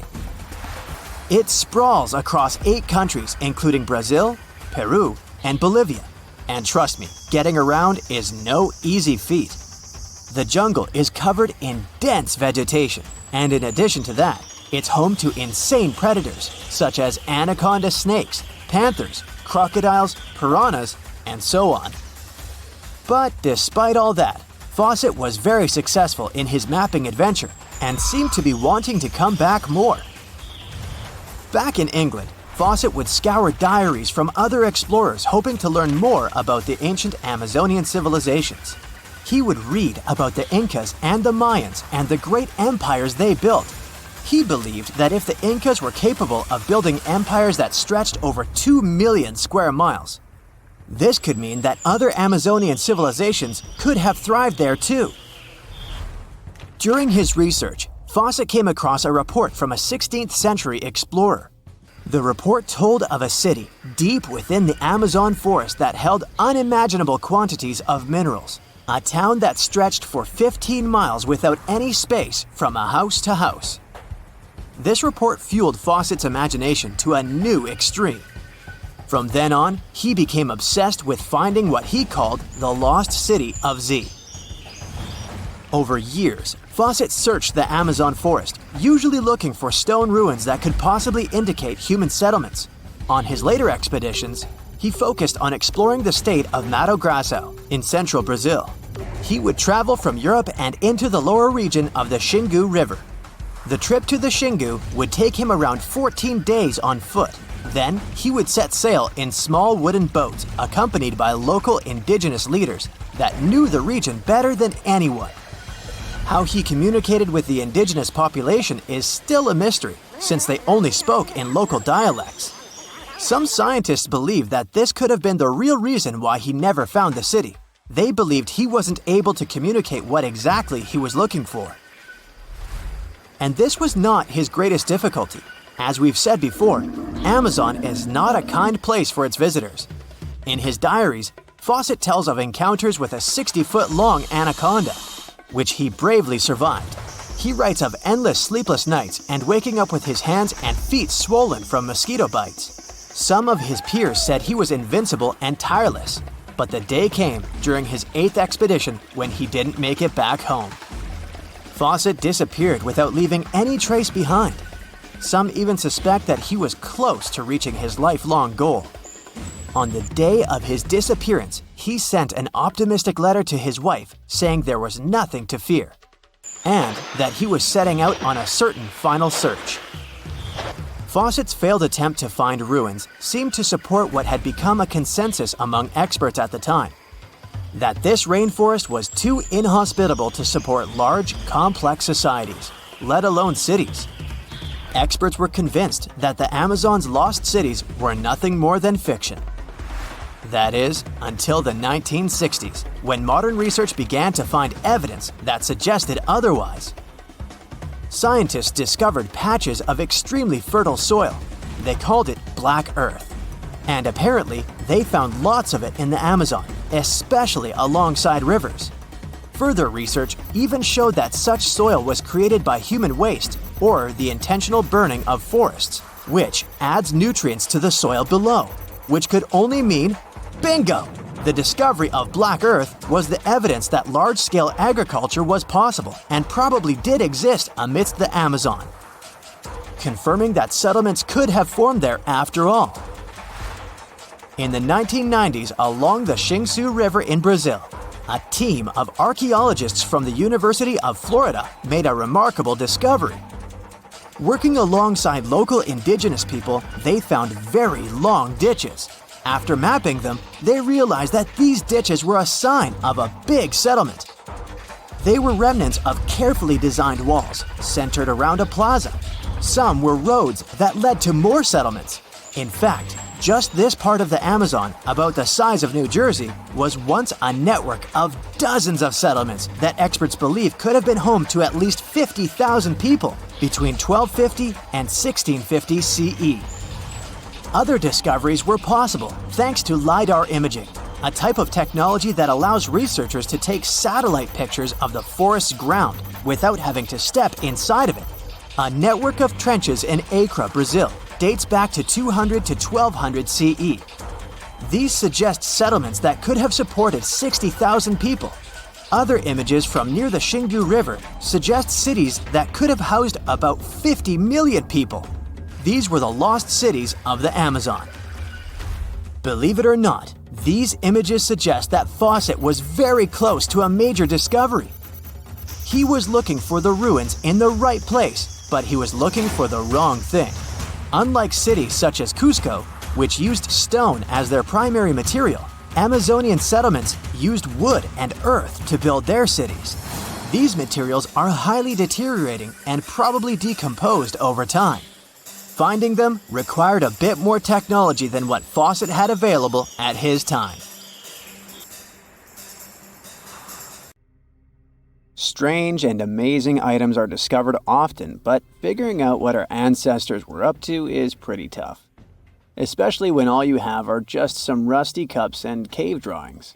It's no surprise that even the experts in lab coats sometimes make mistakes. But it's not just about dusty plates and huge stones. Sometimes there's even humans with large heads. So grab your digging tools and let's travel back to ancient times to explore incredible societies that even scientists can't fully explain. Sardinia may look idyllic now, but I'm not gonna lie, I wouldn't fancy visiting it 3,000 years ago. Rumor has it, terrible giants roamed around this island back then. People even talk about finding human skeletons over 13 feet tall there, although nobody's ever shown anything to prove it. But the stories will make you wonder because some weird stuff has definitely happened. In 1974, over 5,000 pieces of broken stone artifacts were found in a part of the island called Monte Prama, but instead of being displayed in a museum, they were locked up in an underground vault for about 30 years. Sounds a bit suspicious, doesn't it? When they were finally displaced in 2005, scientists put the pieces together to find statues of 38 giant men standing 8 feet tall. Not quite as tall as the legendary skeletons, but still pretty huge. It's thought these statues were made by the Nuragic people, who lived on the island a long time ago. Besides giant statues, they also built over 8,000 massive stone buildings. Perhaps Nuragic weren't giants themselves, but they definitely liked their things big. I do too. I like a big number of likes on our videos. That would be pretty great. Thank you if you liked this and subscribed. Now back to the video. You and I are pretty smart, but we might not be the smartest humans ever. Actually, we might not even be the smartest species. Since 1913, some skull fossils found in South Africa have hinted at a possibly smarter contender called Boskop man. This human-like species might have lived as recently as 10,000 years ago. Their skull suggests they had really big heads, which means their brains could have been 30% bigger than ours. Wow! Their average IQ could have been around 149, making them among the smartest 0.05% of people today. But if a Boskop brainiac was so much smarter, why are they not around and we are? Well, bigger isn't always better, you know. Our brains are a lot bigger than our ape relatives, mainly in the prefrontal cortex. This part helps with high-level tasks like making decisions, remembering things short-term, and being aware of ourselves. The parts of the brain that handle our senses and movements haven't really grown much. So, maybe the Boskops spent too much time dwelling on the past rather than doing practical things like hunting. But this is all just guessing. We really don't know what happened to these clever cousins of ours. Some people even argue that Boskops weren't any different from us, with the only evidence being parts of skulls. The jungle is huge. Did you know the Amazon rainforest is home to about 30% of all the world's plant and animal species? That's impressive. However, the history of one native species, humans, has long puzzled scientists. The mysterious Sahara people lived here for hundreds of years and then vanished around 1400 AD. People thought the Amazon only had a few scattered tribes, but recently we discovered big, unusual shapes in the ground called geoglyphs. These might look like simple shallow ditches, but they're actually the remains of a vast civilization that spread over 5,000 square miles and includes about 450 markings, some as wide as 1,300 feet. That's insane! They likely contained ceremonial buildings and could have hosted up to 1 million people as recently as 550 years ago. Thanks to new technology like LiDAR, which uses a safe laser to map the forest without harming it, we can explore deeper. In 2019, some scans showed miles of raised roads and pathways and even pyramids over 70 feet tall. They found 26 separate settlements, 2 of which were at least 250 acres each. Damn, that's like 330 soccer fields. It's not certain what happened to the Kasarabe people. Maybe European conquistadors drove them out. Maybe the most baffling ancient civilization is one we've never actually found a trace of. Yep, I'm talking about Atlantis, the grand city that supposedly sank into the ocean. The first mentions of Atlantis come from the ancient Greek philosopher Plato, who talked about a great city near the Strait of Gibraltar. But for ages, everyone just thought Plato made up Atlantis as a perfect version of his own Athens. So why, about 12,000 years after it supposedly vanished, do we still wonder if it might be real? Well, in the 19th century, U.S. Congressman Ignatius Donnelly wrote a book giving 13 reasons why he thought Atlantis was more than just a myth. Then, in 1965, some folks thought they actually found Atlantis when they discovered the Richat structure, a massive 25-mile-wide dome in Mauritania, Africa. It's so big that you can see the whole thing from space. 2 astronauts flying over the Sahara Desert spotted this giant eye staring back at them and thought they'd made the discovery of a lifetime. Unfortunately, there's no solid evidence linking this structure to Atlantis. It's believed to have formed from volcanic activity about 100 million years ago. But it does look suspicious, doesn't it? Still, we're no closer to knowing the truth. Imagine going back to about 3,300 BCE and finding yourself in South Asia. Welcome to the Harappan civilization. These people were way ahead of their time. They had cities like Harappa and Mohenjo-Daro, complete with baked brick houses, sophisticated drainage systems, and even public baths. This place might have had over 5 million people, making it one of the densest regions at the time. They also invented a system of standardized weights that was incredibly useful for traders. And trading they did. These people had connections stretching all the way to the Middle East, thanks to their great skills in metallurgy. They even had a form of ancient branding.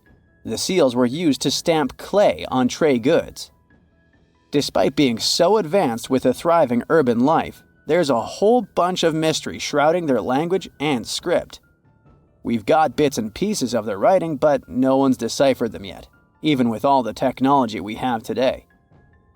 We also still don't know how exactly their society worked. It looks like they didn't flaunt their social status as much as other civilizations. No grand palaces or massive monuments.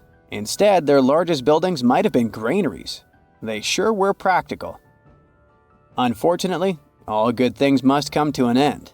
Around 1800 BCE, this bustling civilization started to decline, possibly due to shifts in river patterns. As the environment changed, the Harappans packed up, moving towards more hospitable lands. Ever heard of the Minotaur? The beast with a bull's head and a man's body, hunting the bravest travelers in a massive maze. Well, this wasn't just any old tale. It was one of the most popular dramas of the ancient world, and it was inspired by this place, the island of Crete.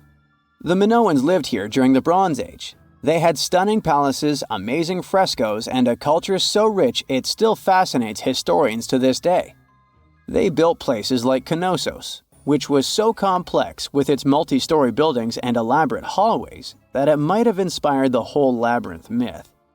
Their engineering was so ahead of its time that even their drainage systems were more advanced than what many of us have today. Let me know in the comments which of these stories you find the most fascinating, and thanks for watching. When you hear the word mummy, you might get a chill down your spine. That's because most of us associate this word with those creepy characters we've seen in some scary movies. But in reality, mummies have helped us understand a lot about ancient civilizations, their rulers, and about how people used to deal with losing their loved ones. The people most famous worldwide for their mummies are the ancient Egyptians. They believed that some sort of existence after passing away was possible, if certain conditions were met. That's why they insisted on preserving the human body through the process of mummification and placing the mummy in a furnished tomb, kind of like giving it a fully functioning apartment of its own. Why did they believe in this? Well, because they were deeply connected to their natural environment for the most part. They saw the natural cycles around them, like how the sun rose every day, followed by the moon, or how new life was always sprouting from plants, even after they had wilted away. They also believed that the powerful spirit Osiris, who represented the cycle of passing away and resurrection, played a role in this process. To prepare for the afterlife, the ancient Egyptians followed certain rituals, like mummification, which involved using materials like honey, resins, and incense to preserve the body. There's no other mummy more popular than that of King Tut. He was a young pharaoh who ruled over 3,000 years ago in Egypt. The problem with discovering ancient royal tombs is that most of such burial sites were previously robbed. People knew ancient rulers had been left with many valuable belongings, so those locations became vulnerable to thieves. When King Tut's tomb was opened in 1922, people were excited because it had not been robbed, like many other previously discovered royal tombs. That's how well hidden it was. Inside, his mummy was encapsulated in a total of 3 coffins, including one made of gold. The objects found in his tomb showed us what ancient Egypt was like, and studying his mummy also helped us learn about the culture and practices popular at the time when he passed away. We also learned about his family by looking at his DNA. Scientists were able to discover that he had had a disease called malaria and a problem with his foot that might have made it hard for him to walk. Ramses II was another pharaoh in Egypt who ruled for 68 years, which was quite a lot back in the day. He was known for his expansion campaigns and building projects. Many objects from his time as a ruler still exist today, including a large statue of him. Ramses II was about 6 feet tall and lived to be about 90 years old. After looking at his mummy, scientists concluded that he may have had a medical condition that affected his spine. Now, remember those thieves I mentioned before? They are probably the reason why Ramses II ended up in a plain coffin in a secret collection of royal mummies at Deir al-Bahari, which was rediscovered in 1881. Thankfully, archaeologists were able to identify him because his journeys had been recorded on his wrappings. The process was really tedious too. In fact, in ancient Egypt, the mummification process could take a staggering 70 days to complete. A special person would say a very specific speech while delicately handling the body and drying it out using a type of salt called natron. They also used linen and resin to make the body look more lifelike and to wrap it in cloth. The tomb was equally as important for ancient Egyptians. The walls of King Tut's tomb, for example, were adorned with intricate artwork that depicted his journey to the afterlife, from his burial procession to his passage through the underworld. The ancient Egyptians believed that everyone made this journey after passing away, and they filled their tombs with items and paintings to help the person in their spiritual travels. Additionally, the walls of the tomb were decorated with spells from a special book, which contained a collection of poems that the Egyptians believed would help people reach the afterlife. And speaking of how important this journey was, people also placed food in these ancient tombs. In King Tut's tomb, archaeologists discovered 36 jars of vintage beverages and 8 baskets of fruit, which were believed to be left there to help him in his journey to the afterlife. The Egyptians believed that traveling to the afterlife took a really long time, so they left a lot of supplies, such as food and water, to sustain their loved ones. Pharaohs also generally had numerous luxurious garments and beautiful jewelry in their tombs to ensure that they would have a fashionable journey.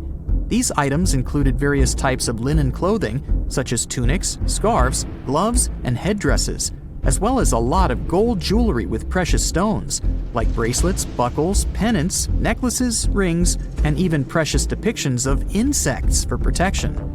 Some were also deposited with fans made from ivory and ostrich feathers to keep them cool in the afterlife. Some ancient rulers were even placed in their forever apartments along with boats. For example, Pharaoh Khufu built the Great Pyramid at Giza as his tomb, and a large ship was found inside. King Tut, however, was buried with multiple boat paddles, but no actual boat. Instead, he had 3 chariots and numerous walking sticks made of precious materials, perhaps indicating he'd rather travel to the beyond by land, not by water.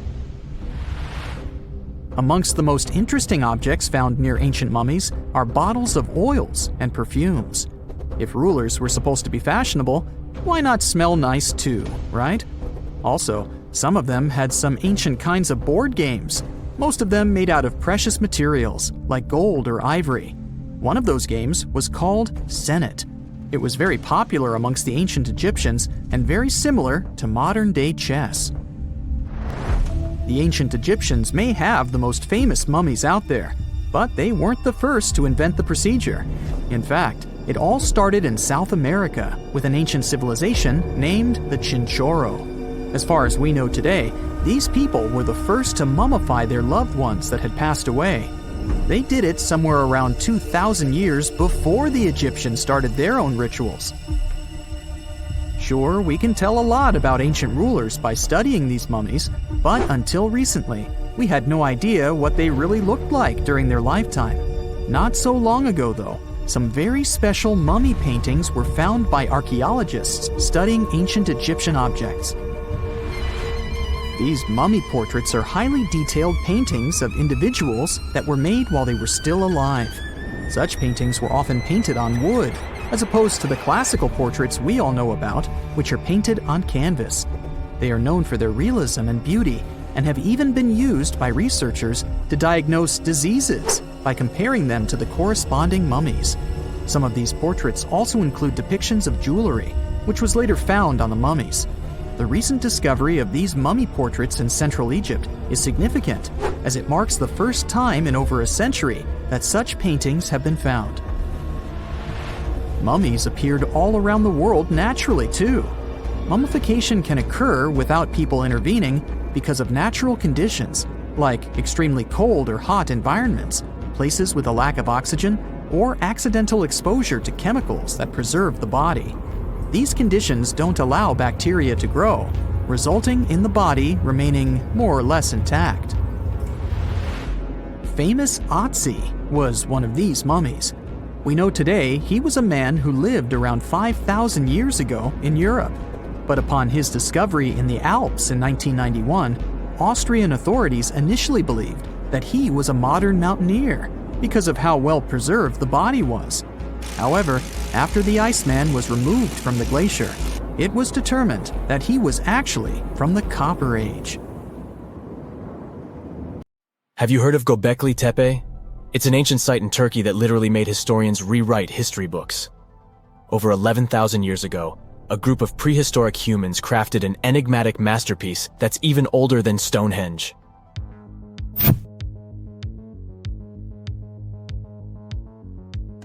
Before its discovery, archaeologists believed that people didn't know about iron and weren't good at making pottery.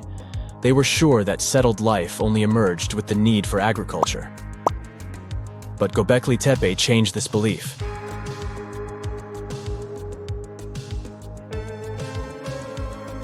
The place has revealed that it was the temple that paved the way for a settled life, not agriculture. Until this discovery, researchers believed that farming was the catalyst for sedentary living. Meet Professor Schmidt, the guy whose findings changed this theory. He managed to prove that hunter-gatherer communities laid the very foundations of this way of life.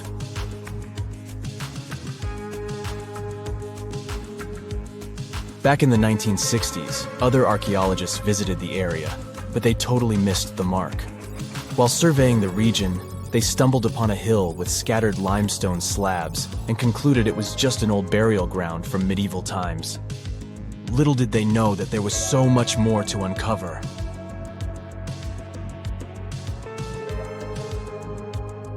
In 1994, Schmidt embarked on his own survey of prehistoric sites in the area. Surprise! He instantly realized he had discovered something truly extraordinary. Unlike the nearby flat and barren plateaus, Gobekli Tepe had a gently rounded top, rising 50 feet above the surrounding landscape. Funny enough, the translation of this place's name is Potbelly Hill. Schmidt was sure only humans could have made something like this.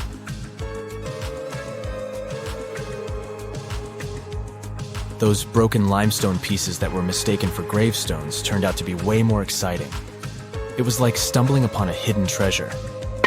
The pieces took on a whole new meaning, and Schmidt with his team was about to dive into the secrets waiting beneath the surface. To their surprise, they found no traces of a settlement. No hearths for cooking, no houses, and none of those adorable clay figurines commonly found in nearby sites of similar age.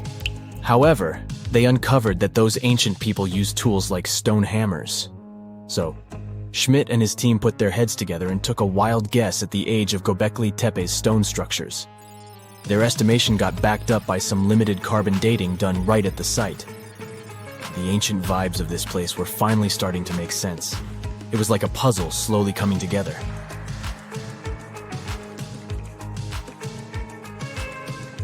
You may think that back then, people didn't have special tools to create something as cool as Gobekli Tepe.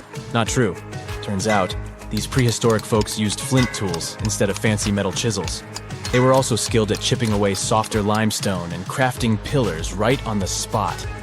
Afterward, they carried the pillars a short distance to the summit and placed them upright. Once the stone rings were complete, they covered them with layers of dirt. Over time, they added new rings, and voila! You've got a cool hill to impress people in the future.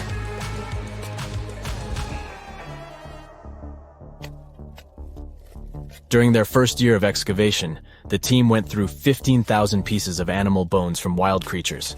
These people didn't have pet animals or grow their own food. They hunted wild animals for their meals. But things were about to change because the place had everything they needed to start farming. Scientists say they had wild sheep and wild grains that could be domesticated. And guess what? Just 20 miles away, geneticists found evidence of the world's oldest domesticated strains of wheat at a prehistoric village.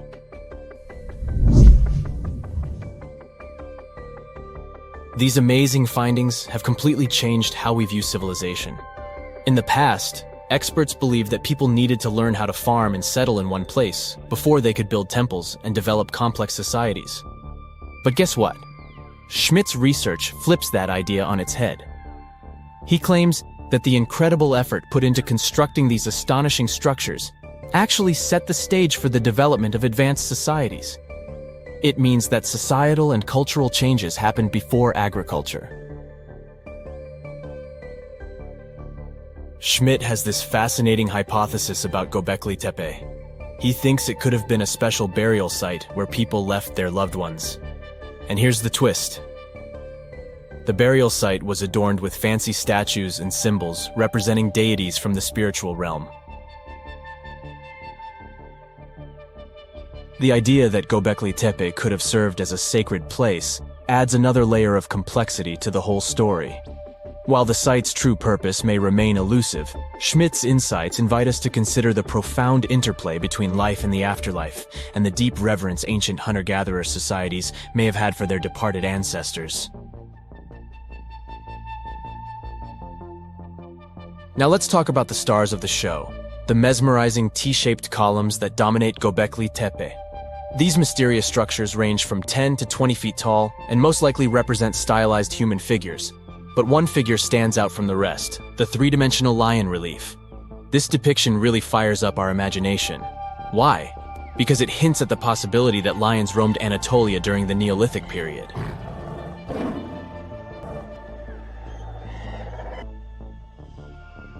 These standing stones are arranged in circles and placed in rectangular pits. Each circle has a similar setup. Two big T-shaped pillars in the center, surrounded by slightly smaller ones facing inward. Talk about a stylish arrangement. These towering pillars reach a whopping 16 feet and weigh between 7 and 10 tons. Some pillars are plain and simple, while others are like works of art with intricate carvings. Foxes, scorpions, and vultures come to life, crawling and twisting on the pillars' sides. But it's not just animals depicted on these stones. Some pillars have abstract shapes representing humans, and even small carvings of clothing items. Some of them even have belts. Now, there's one pillar that stands out from the rest like a rock star. This super old stone pillar suggests that a comet crashed into Earth. It happened during a chilly period that lasted about 1,000 years. Previous studies examining Greenland ice cores hinted at this comet theory, but now the carvings at Gobekli Tepe prove it right.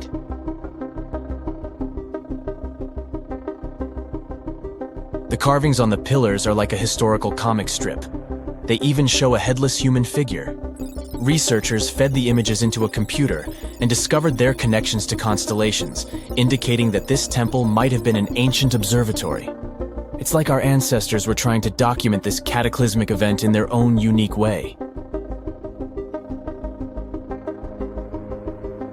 Archaeologists have been excavating and researching Gobekli Tepe since the mid-1990s, peeling back layers of history and providing us with a deeper understanding of the intricate relationship between various elements. They have no plans to stop the whole process for another 150 years. Who knows what else they'll find? You see, Gobekli Tepe has been labeled purely as a ritual site with no signs of domestic activities. We were led to believe that the absence of water meant it couldn't support semi-sedentary communities. But scientists believe it's time to shake things up and approach Gobekli Tepe with fresh eyes. It's time to question what we believed before and use new evidence and different ways of thinking. Like, there might have been a group of people living in the area who didn't stay in one place all the time. They moved around a bit but still had their own civilization, living in the area semi-sedentarily. Gobekli Tepe is not just home to a single temple, but an astounding collection of over 20 ancient structures. As archaeologists delve into the depths of this wonder, they are unraveling its unique layout, featuring two prominent focal points at the heart of each establishment, complemented by smaller structures and dividing walls. What's even crazier is that in this area, there are over 200 obelisks, which are narrow tapering monuments. A girl, once and beautiful, ended up in a grave with a huge sickle across her neck. There were no signs of violence, no indications of any actual crime. Yet, someone was clearly terrified when they forced her into that grave. So scared, that they even placed a padlock on the big toe of her left foot. They wanted her to stay in the tomb once and for all, fearing she might rise and take revenge on them. So, a whole community turned against a young lady who wasn't even over 20 years old, deeming her to be of ultimate danger. Do you see what I'm driving at? Let's test your historical knowledge. Who has been feared throughout human history to such an extent that commoners couldn't shake off that lingering sense of dread, even after their passing? If you say witches, warlocks, and vampires, you'd be completely correct. Just a little hint here. If you can't overpower someone physically, you can do it supernaturally. Well, that's at least what people used to think back in the 17th century. Not only was there a sickle and a padlock, but there were also signs of an attempt to twist the girl's corpse in the grave and turn it face down. This attempt had failed, leaving her spine buckled and twisted. By the way, the padlock wasn't necessarily meant to lock a vampire. It was more likely a talisman against evil spirits. That's a peculiar and, let's face it, very cruel way to bury someone. Yet it was a common practice for creating anti-vampire burial sites. The methods for preventing vampires from rising were quite elaborate. First off, let me introduce a term. Anti-vampire graves, known as revenant graves, date back thousands of years and have been found in various locations across Europe. Europe, you heard that right. Now before you say, hey, vampires are a Romanian thing, Dracula, duh, let me convince you otherwise. They are a part of all European folklore, meaning you can find references to them throughout Europe. With new settlements in America, vampire lore spread there too, eventually turning into the Twilight Saga. These anti-vampire burials are characterized by evidence of precautions taken to prevent those who bit the dust from rising. Such measures could include placing large stones on the deceased's legs or even piercing the body with a lance to fix it to the ground. To be completely safe, they could also consider removing the head from the torso.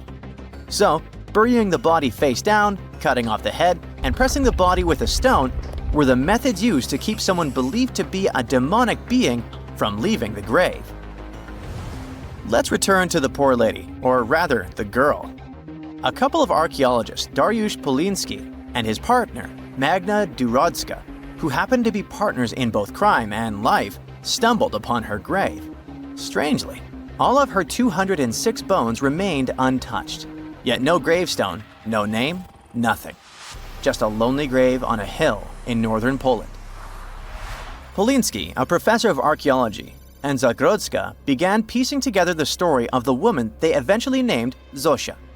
Carbon dating suggested she had been about 18 years old and had passed away about 350 years ago during a chaotic time in Poland's history. There is little documentation about this graveyard, which seemed to serve as a resting place for individuals marginalized by the community. Was Zosia a poor girl who had been marginalized because life forced her into the worst situation a lady could face? Not really. As the archaeologists delved deeper, they stumbled upon some hints that indicated she might have hailed from a rich family. Her burial featured a stylish bonnet, and the delicate silk along with shiny silver and gold threads found with it suggested that it was part of an elegant headdress. This all pointed to the idea that she had some serious status or wealth. But the way she was buried indicated her outsider status in the village of Pien. Perhaps her presence there was unwanted, hence the idea of her being a vampire, backed up by the manner in which she was forced into the grave and held there. By analyzing the structure of her skull and extricating DNA from her skeleton, scientists created a reconstruction of what her face might have looked like. The specialists meticulously reshaped Zosia's likeness using modeling clay on a 3D printed model of her skull, which proved to be a deeply moving experience. They remarked that while they often worked on face reconstructions, in this case, they also sought to restore her dignity. Utilizing these three methods, the team reconstructed Zosia's 400-year-old face, revealing the human story buried beneath supernatural beliefs. It's ironic, isn't it? First, people tried their hardest to make the world forget her face and prevent her from ever coming back. 400 years later, People did everything they could to bring her back to life. Her picture now is all over the internet, yet we will never see the faces of those who buried her. Alas, this reconstruction project only allows viewers to visually connect with Xosha, but her true story remains a mystery. But what we know for sure is that people who were deemed vampires were badly discriminated against, to say the least. Rumor had it that hungry vampires would even steal people to quench their thirst. Let's use math to prove this rumor wrong and prove that Xosha wasn't one of them. Back in the year 1600, there were only 537 million people worldwide. Yeah, this data may not be very accurate, but it's pretty close to reality. A physicist, Kostas Eftimiou, calculated that if a vampire had been drinking one person's blood each month, humanity would have faced extinction within a few years. Starting with one vampire and a population of 537 million in 1600, this math shows we'd have no humans left by July 1602. But here we are now. Well, while placing a stone on a corpse to make sure the vampire doesn't rise may be something new to you, there are also a bunch of stereotypical things associated with these creatures that you definitely know, such as garlic and mirrors. Funnily enough, even though it's all based on a bunch of superstitions, there's pretty good logic behind the garlic thing. You see, it contains a special compound called allicin, which is a powerful antibiotic. While people back then couldn't know what an antibiotic was, they noticed garlic was pretty effective against various conditions. Since they believed vampires were created by a particular blood condition, they also believed garlic could defeat a vampire. And there's more. There's actually a blood condition called porphyria, which makes people look like real vampires. Their skin is pale and their teeth get bigger as their gums shrink. And guess what? People who have porphyria cannot consume garlic, as it worsens their condition. Wow, that's a cool coincidence. The next superstition is a bit fresher, and it's about vampires avoiding mirrors. The first known reference to the mirrors comes from the book Dracula in 1897. But why wouldn't a vampire show a reflection? Simple. Before the plastic era we live in, mirrors were traditionally backed with silver. Silver was commonly believed to repel evil spirits, possibly because it has antimicrobial properties. Much like garlic, its healing properties may be what was supposed to scare off a vampire. Another reason why suspected vampires may have avoided mirrors is the changes to their appearance from conditions commonly confused with vampirism, like porphyria and rabies. People afflicted with these conditions may have avoided looking in mirrors for that reason, causing others to assume that vampires avoided mirrors. But if you ever met a vampire and these methods don't repel it, I have one more trick for you. Ask the potential vampire to count.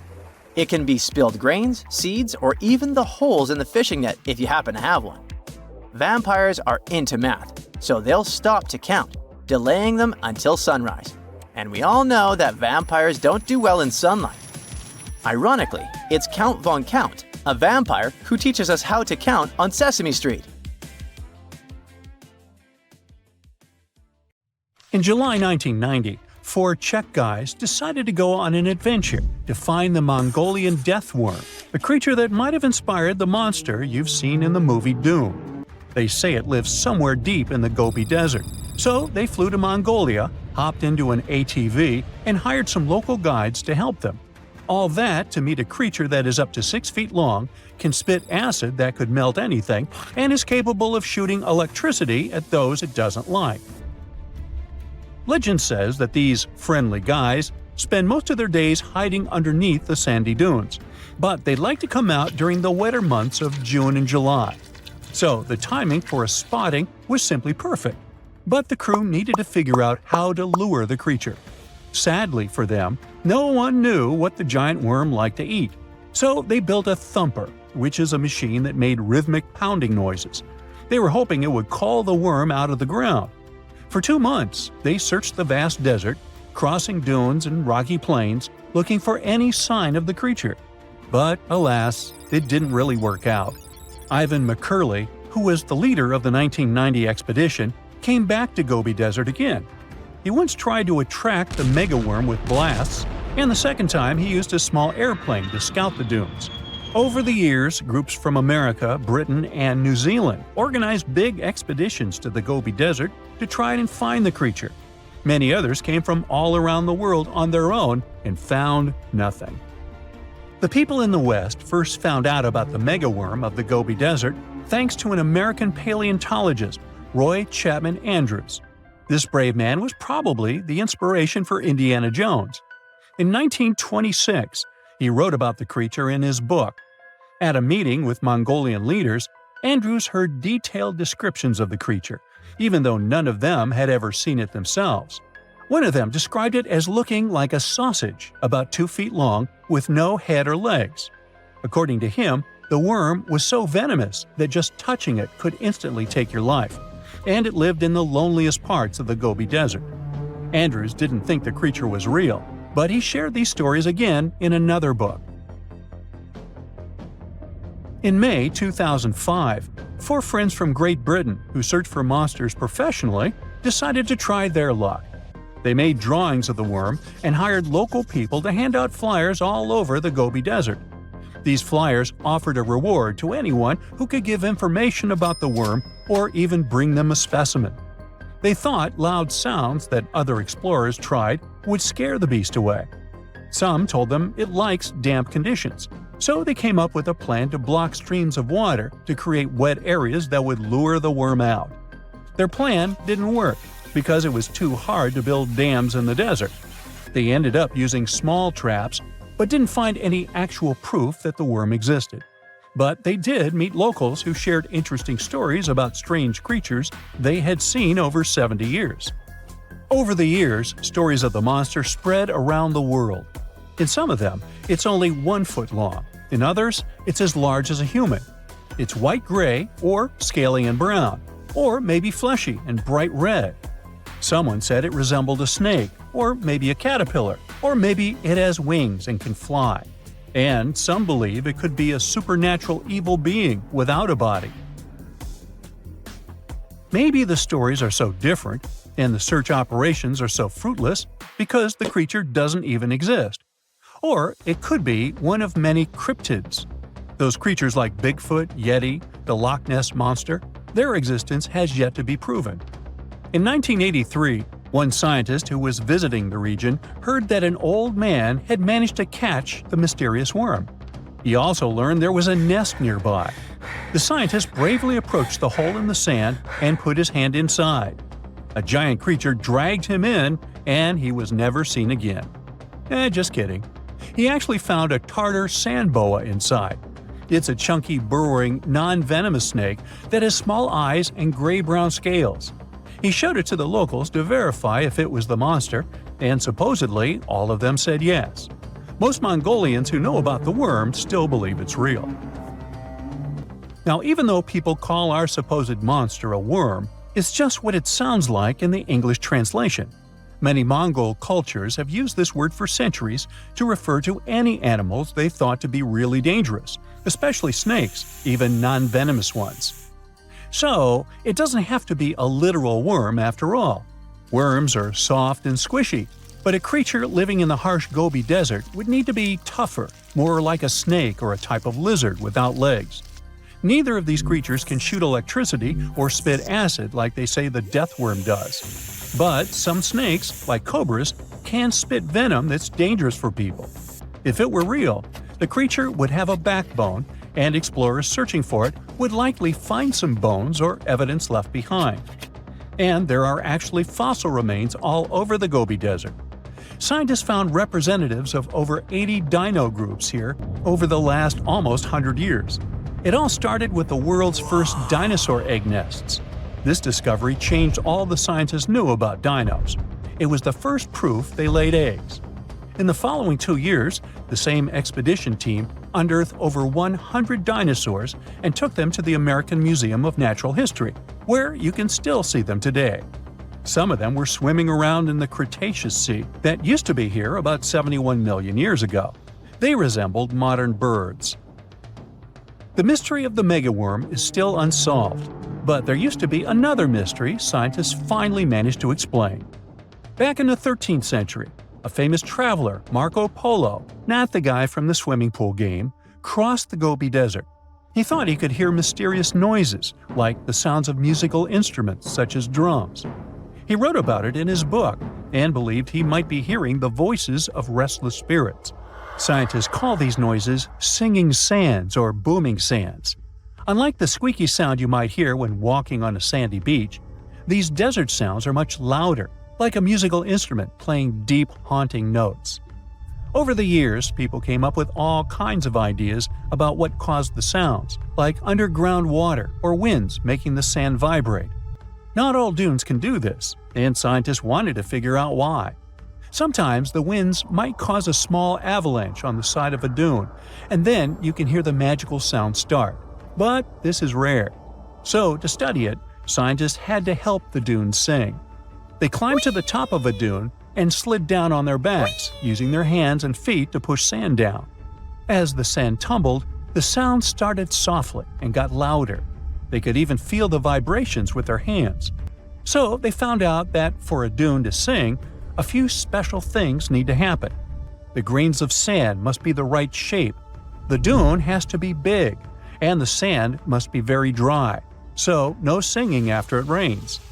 Inside the dune, there's a hard layer of packed sand that acts like a giant speaker. This layer bounces the sound waves back and forth, makes the noise louder and louder, and creates a haunting melody that can fill the desert air. In other words, the dunes can play tunes.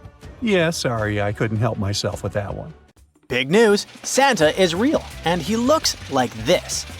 I know it's not exactly how we pictured the jolly old guy, but a recently discovered tomb might just be the proof we've been waiting for to show that St. Nicholas was real and Turkish. Turns out, he wasn't a North Pole native, but a kind-hearted bishop from the 4th century, famous for giving gifts to everyone. The legend says he was a wealthy man born in the ancient city of Patara, modern-day Turkey, who traveled to the countryside to help the poor and the sick. For centuries, though, people couldn't be sure he actually existed. Some historical sources say he was buried in Myra, which is now called Demre, Turkey. Since the 80s, archaeologists have been digging around this area, trying to prove it. And now, their Christmas miracle has finally come true. After digging 6 feet deep in an annex of St. Nicholas's church, they uncovered a mysterious limestone tomb, about 2 meters long. While they're pretty sure this is St. Nick's final resting place, they're still searching for an inscription to confirm its exact age. Now, if we're talking about the fictional Santa Claus, legend says his home is in Lapland, Finland. Back in 2018, archaeologists made an interesting discovery that could finally prove that Santa was real. They were digging at a site called Tiny Aro when they stumbled upon about 200 burial pits. But when they looked inside, there was definitely no sign of Santa. Actually, there were no human skeletons at all, just a bunch of things like pottery and animal bones. So no one really knows what this place was. That was the complete opposite of what happened with a group of archaeologists working in the ancient city of Petra, Jordan. Since 2003, there have been rumors about hidden chambers beneath the famous monument called Al-Khazneh, also known as the Treasury. 21 years later, a team finally decided to dig and uncovered an intact tomb. Inside, they found at least 12 human skeletons and artifacts, estimated to be over 2,000 years old. Hundreds of thousands of tourists travel to Al-Khazneh every year, and most of them probably go there to see the site of the Holy Grail in the movie Indiana Jones and the Last Crusade. So, do you want to know the funny part? One of the skeletons in the tomb was clutching a ceramic chalice that looked a lot like the Holy Grail. You probably remember the devastating fire that caused massive damage to Notre Dame in Paris back in 2019. Because of that, the building, originally built between the 12th and 13th centuries, had to be restructured. But archaeologists saw it as a golden opportunity to dig into the site and uncover its hidden secrets. The team was only allowed to dig about 16 inches beneath the floor, but that was enough. As soon as they removed the floor tiles and cleared away a thin layer of dirt, they spotted the top of a lead coffin. Then, they found some limestone sculptures, including life-sized heads and torsos. Altogether, they uncovered over 1,000 fragments of different works of art, Ancient statues have been found in the most random places, including a sewer. In July 2024, Bulgarian archaeologists were checking a Roman sewer in the ancient city of Heraclea Sintica when they found a nearly 7-foot-tall marble statue of Hermes, the Greek messenger deity. This town was completely devastated and abandoned after 2 earthquakes, one in the year 388 and the other in the year 425. But somehow, it didn't destroy this statue. In fact, its head was found in surprisingly good condition. Finding ancient artwork is definitely fascinating, but imagine stumbling upon an entire hidden city in the Amazon rainforest. Using high-tech lasers, researchers uncovered a lost civilization with thousands of structures and a whole network of roads, canals, and houses, all buried beneath the dense jungle. This city was built around 2,500 years ago, in an area located in the shadow of a volcano, which, by the way, could have erupted and destroyed this civilization at some point. It's hard to say exactly how many people lived there, but experts estimate they stayed up there for about 1,000 years. This discovery proves ancient people also had huge, organized cities in the middle of the Amazon. A similar thing happened in Campeche in southern Mexico. An archaeologist was doing some research on the internet when he accidentally discovered a hidden Maya city. This area, now called Valeriana, was huge, about the size of Edinburgh, the capital of Scotland. It had pyramids, sports fields, amphitheaters, and paths connecting different districts. Thanks to satellite images, archaeologists uncovered an entire unknown civilization from the Bronze Age. They were checking out aerial images when they discovered 100 prehistoric settlements in the Pannonian Plain, a region that includes parts of what's now Serbia and Hungary. The people who lived there are now known as the Titsa Site Group, and it looks like they were a pretty well-organized society, skilled at growing food, hunting, and fishing. Google Earth helped a team to uncover a mysterious set of 400 ancient gates in Saudi Arabia. These gates, scattered across the desert, are thought to be from thousands of years ago. They're made of stone and arranged in weird formations that have left archaeologists scratching their heads. I mean, they don't look like they were meant for funerals, and they don't seem like structures where people lived. So, we still have no idea what they are. Technology is really changing archaeology. Thanks to artificial intelligence and, well, a $1 million prize, we've finally been able to decipher part of an unreadable and super damaged ancient scroll. The Herculaneum scrolls were discovered by workers digging up the ancient town of Herculaneum near Pompeii in 1752. But their condition was so bad that, for years, they were considered indecipherable. Thankfully, AI has helped unveil their secrets. Based on the studies so far, experts believe that one of these scrolls was written by a philosopher who valued pleasures, like music and food, above all else. No doubt, Stonehenge in England is one of the most mysterious places on Earth. Some theories even suggest it was built by extraterrestrials. After more than a century of research, archaeologists are still figuring out how it came together. See that big altar in the middle? Turns out it came all the way from Scotland. And that's pretty wild, considering this massive sandstone block weighs over 6 tons, and the people who built Stonehenge more than 4,000 years ago didn't have the luxury of wheels or modern tools. We can find some pretty amazing stuff in the oceans too. In 2013, a mysterious shipwreck was found about 20 feet underwater off the coast of Kenya. At the time, no one knew where it came from, but now, researchers are pretty sure this could be a ship from Vasco da Gama's fleet. You know, the famous Portuguese navigator, best known for being the first to sail from Europe to India by rounding Africa's Cape of Good Hope. If it's confirmed, this shipwreck could be one of the earliest European shipwrecks in the Indian Ocean. Ancient treasures can take many forms, including a bottle. Recently, archaeologists in Norway uncovered a 150-year-old message in a bottle during an excavation of a Viking burial mound. The bottle contained a letter written by Anders Lorange, an archaeologist who worked on the site back in the 1800s, along with his business card and a few coins wrapped in paper. The letter gave some details about the excavation, though it seems L'Orange got a few things wrong, like the exact number of Viking shields discovered. At the end of the letter, he wrote a personal note in runic script, "Emma Gade, my girlfriend." So it gave us not only insights into history, but also a peek into his love life. 1,000 years ago, near modern-day St. Louis, Missouri, there was a vibrant, bustling city called Cahokia. It was a Native American city, the largest and most influential one in Mississippian culture. At its peak, around 1050 BCE, Cahokia was home to as many as 30,000 people, making it larger than Paris at the time. But what's interesting is that Cahokia didn't have any big marketplace. Usually trade was the backbone of any big city, yet this one stood out for archaeologists.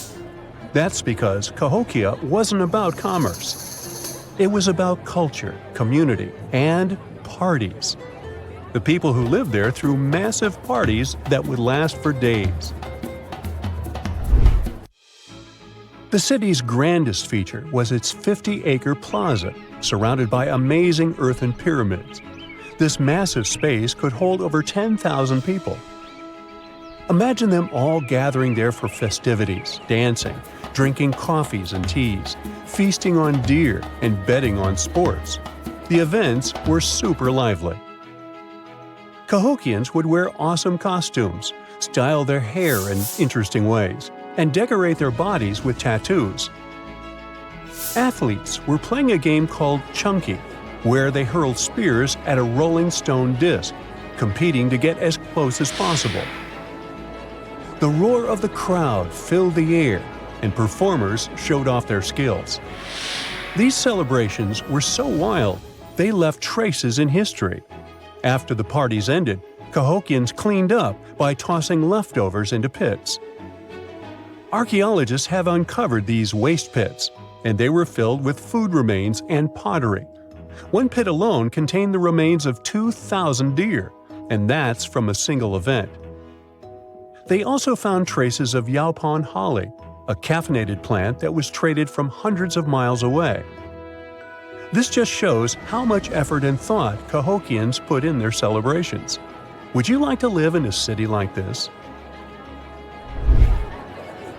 But aside from all the fun and games, Cahokia was also deeply complex and spiritual. The city was built on a landscape that mixed dry land with swampy patches. Many people believed that this symbolized the connection between the world of the living and the dead. The people of Cahokia saw their city as a bridge between these two realms. They built earthen mounds, both for ceremonies and rituals, and as construction support. These mounds rose from the swampy areas. Meanwhile, people settled in the drier spots. Elevated pathways connected these neighborhoods, creating a physical link between life and death. Isn't it sad that some ancient metropolises that rival modern cities in scale just disappeared? Cahokia's story came to a quiet end around 1350 CE, when the city was abandoned, all due to changes in environments and weather, floods, and other problems. But the influence of Cahokia was so big, it spread to distant places. Some of their traditions, like chunky and yaupon tea, have survived in native communities to this day. Today, Cahokia is a UNESCO World Heritage Site, and it's not the only megacity we lost. About 5,000 years ago, people in the Indus Valley built some of the world's first cities. Mohenjo-Daro was an ancient city in what is now Pakistan. The city was built around 2500 BCE, and back then, it was a thriving hub of the Indus civilization. Sure, it was much smaller than modern cities, but it was quite huge at the time, around 40,000 inhabitants. It looks like the locals were crazily strict and disciplined people. The city's planning and organization were incredible. It was laid out in a grid pattern. Streets and important buildings aligned along the north-south axis, probably to match the movement of the sun and moon. They also built one of the most advanced systems for water and waste management of their time. The city had about 700 wells. Nearly every house had its own. Most homes also had private bathrooms with drainages and even underground sewers. This shows how skilled these people were at staying clean. And with all this discipline, it looks like there were no kings, queens, or even a central government. They could still have some authority, like local elites or elected officials, just not a classic strict monarchy or religion. Instead, people there cared about simplicity and order.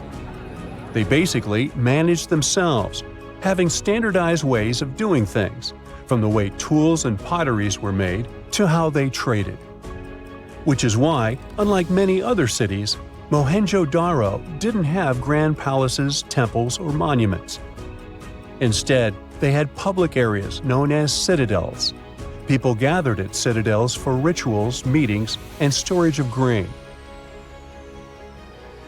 And it seems like this way of life worked perfectly. Scientists found some seals and weights, which means the economy was well regulated. Archaeologists found some intricate artifacts like ivory, lapis lazuli, carnelian beads, and gold jewelry. Another famous find is the small bronze statue known as the Dancing Girl, which was discovered in 1926. Mohenjo-Daro wasn't poor at all. And they also pulled off some awesome buildings. Staying clean was clearly way more important to them than displays of wealth or power. So they created the Great Bath, one of the most famous structures in the city. It's a large, watertight pool built with baked bricks, perched on a mound of earth, being almost a religious place, the closest thing they had to a temple. Meanwhile, the city itself was built on a series of mounds. They grew taller over the centuries as people added new houses and structures. Why did the city fail? No one really knows. There's something mysterious about the sculptures archaeologists found. Many of them seemed intentionally broken. This means the city's later inhabitants, maybe invaders or something, destroyed them for some reason. Some scientists think that the Indus River may have shifted course, disrupting agriculture and trade. But there's no evidence of a flood or any big event like this. It just seems like, over time, the entire Indus civilization just gradually faded away. By 1900 BCE, the culture had shifted and didn't leave much behind. Let me tell you now about the ancient city of Kos, which is located where the modern town of Kos now stands in Greece. Imagine arriving by sea, and the first thing that hits you is the sheer grandeur of its agora, this massive public square built with stones in different colors, laid out on terraces that rise above you. It was one of the biggest in the ancient world, and it made a great impression on anyone approaching the city. This place has a rich history dating back to around 2300 to 2200 BCE. A long time ago, local folk gathered up from different parts of the island to form a new city in the northeast. People have lived there since the Bronze Age, and over time, it became a super important center of culture and trade. And no wonder, since it's right near a natural harbor. The harbor was sheltered by two breakwaters, and people built some of the most important religious sites there, including the sanctuaries of Aphrodite and Hercules. Kos wasn't just beautiful, though. It had some brilliant design. The whole city was laid out in a neat grid, with streets crossing each other at perfect right angles, literally looking almost like a modern city. Thanks to this, moving around was super easy, and the blocks, or insulae, were big enough to fit several large houses. Kos remained largely unchanged until the 6th century CE. Over time, it started gradually shrinking in size, confined within the walls of what is now the Chora neighborhood. Meanwhile, Palmyra was an ancient city built around a beautiful oasis sometime around the 3rd millennium BCE. Originally known as Tadmor, this city flourished as a major stop on the Silk Road, linking the Near East with Asia. It was a thriving center of trade and culture. They had a marketplace, assembly buildings, grand gates. In other words, this place was bustling with life. The city has been through many hands throughout its history, from the Byzantine to Arab caliphates, which is probably why it had some awesome architecture. An interesting blend of Greco-Roman, Persian, and Arabic vibes. The Temple of Bel, the Great Colonnade, and a Roman-style theater. But, like all the others, it decayed over time. Palmyra's importance faded, and by the early 1400s, it had been largely destroyed. But at least its ruins remain. Right now, they're a UNESCO World Heritage Site.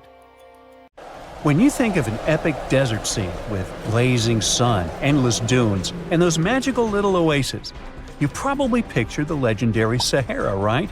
But what if I tell you that 11,000 years ago, this vast expanse of hot sand looked totally different than it does today?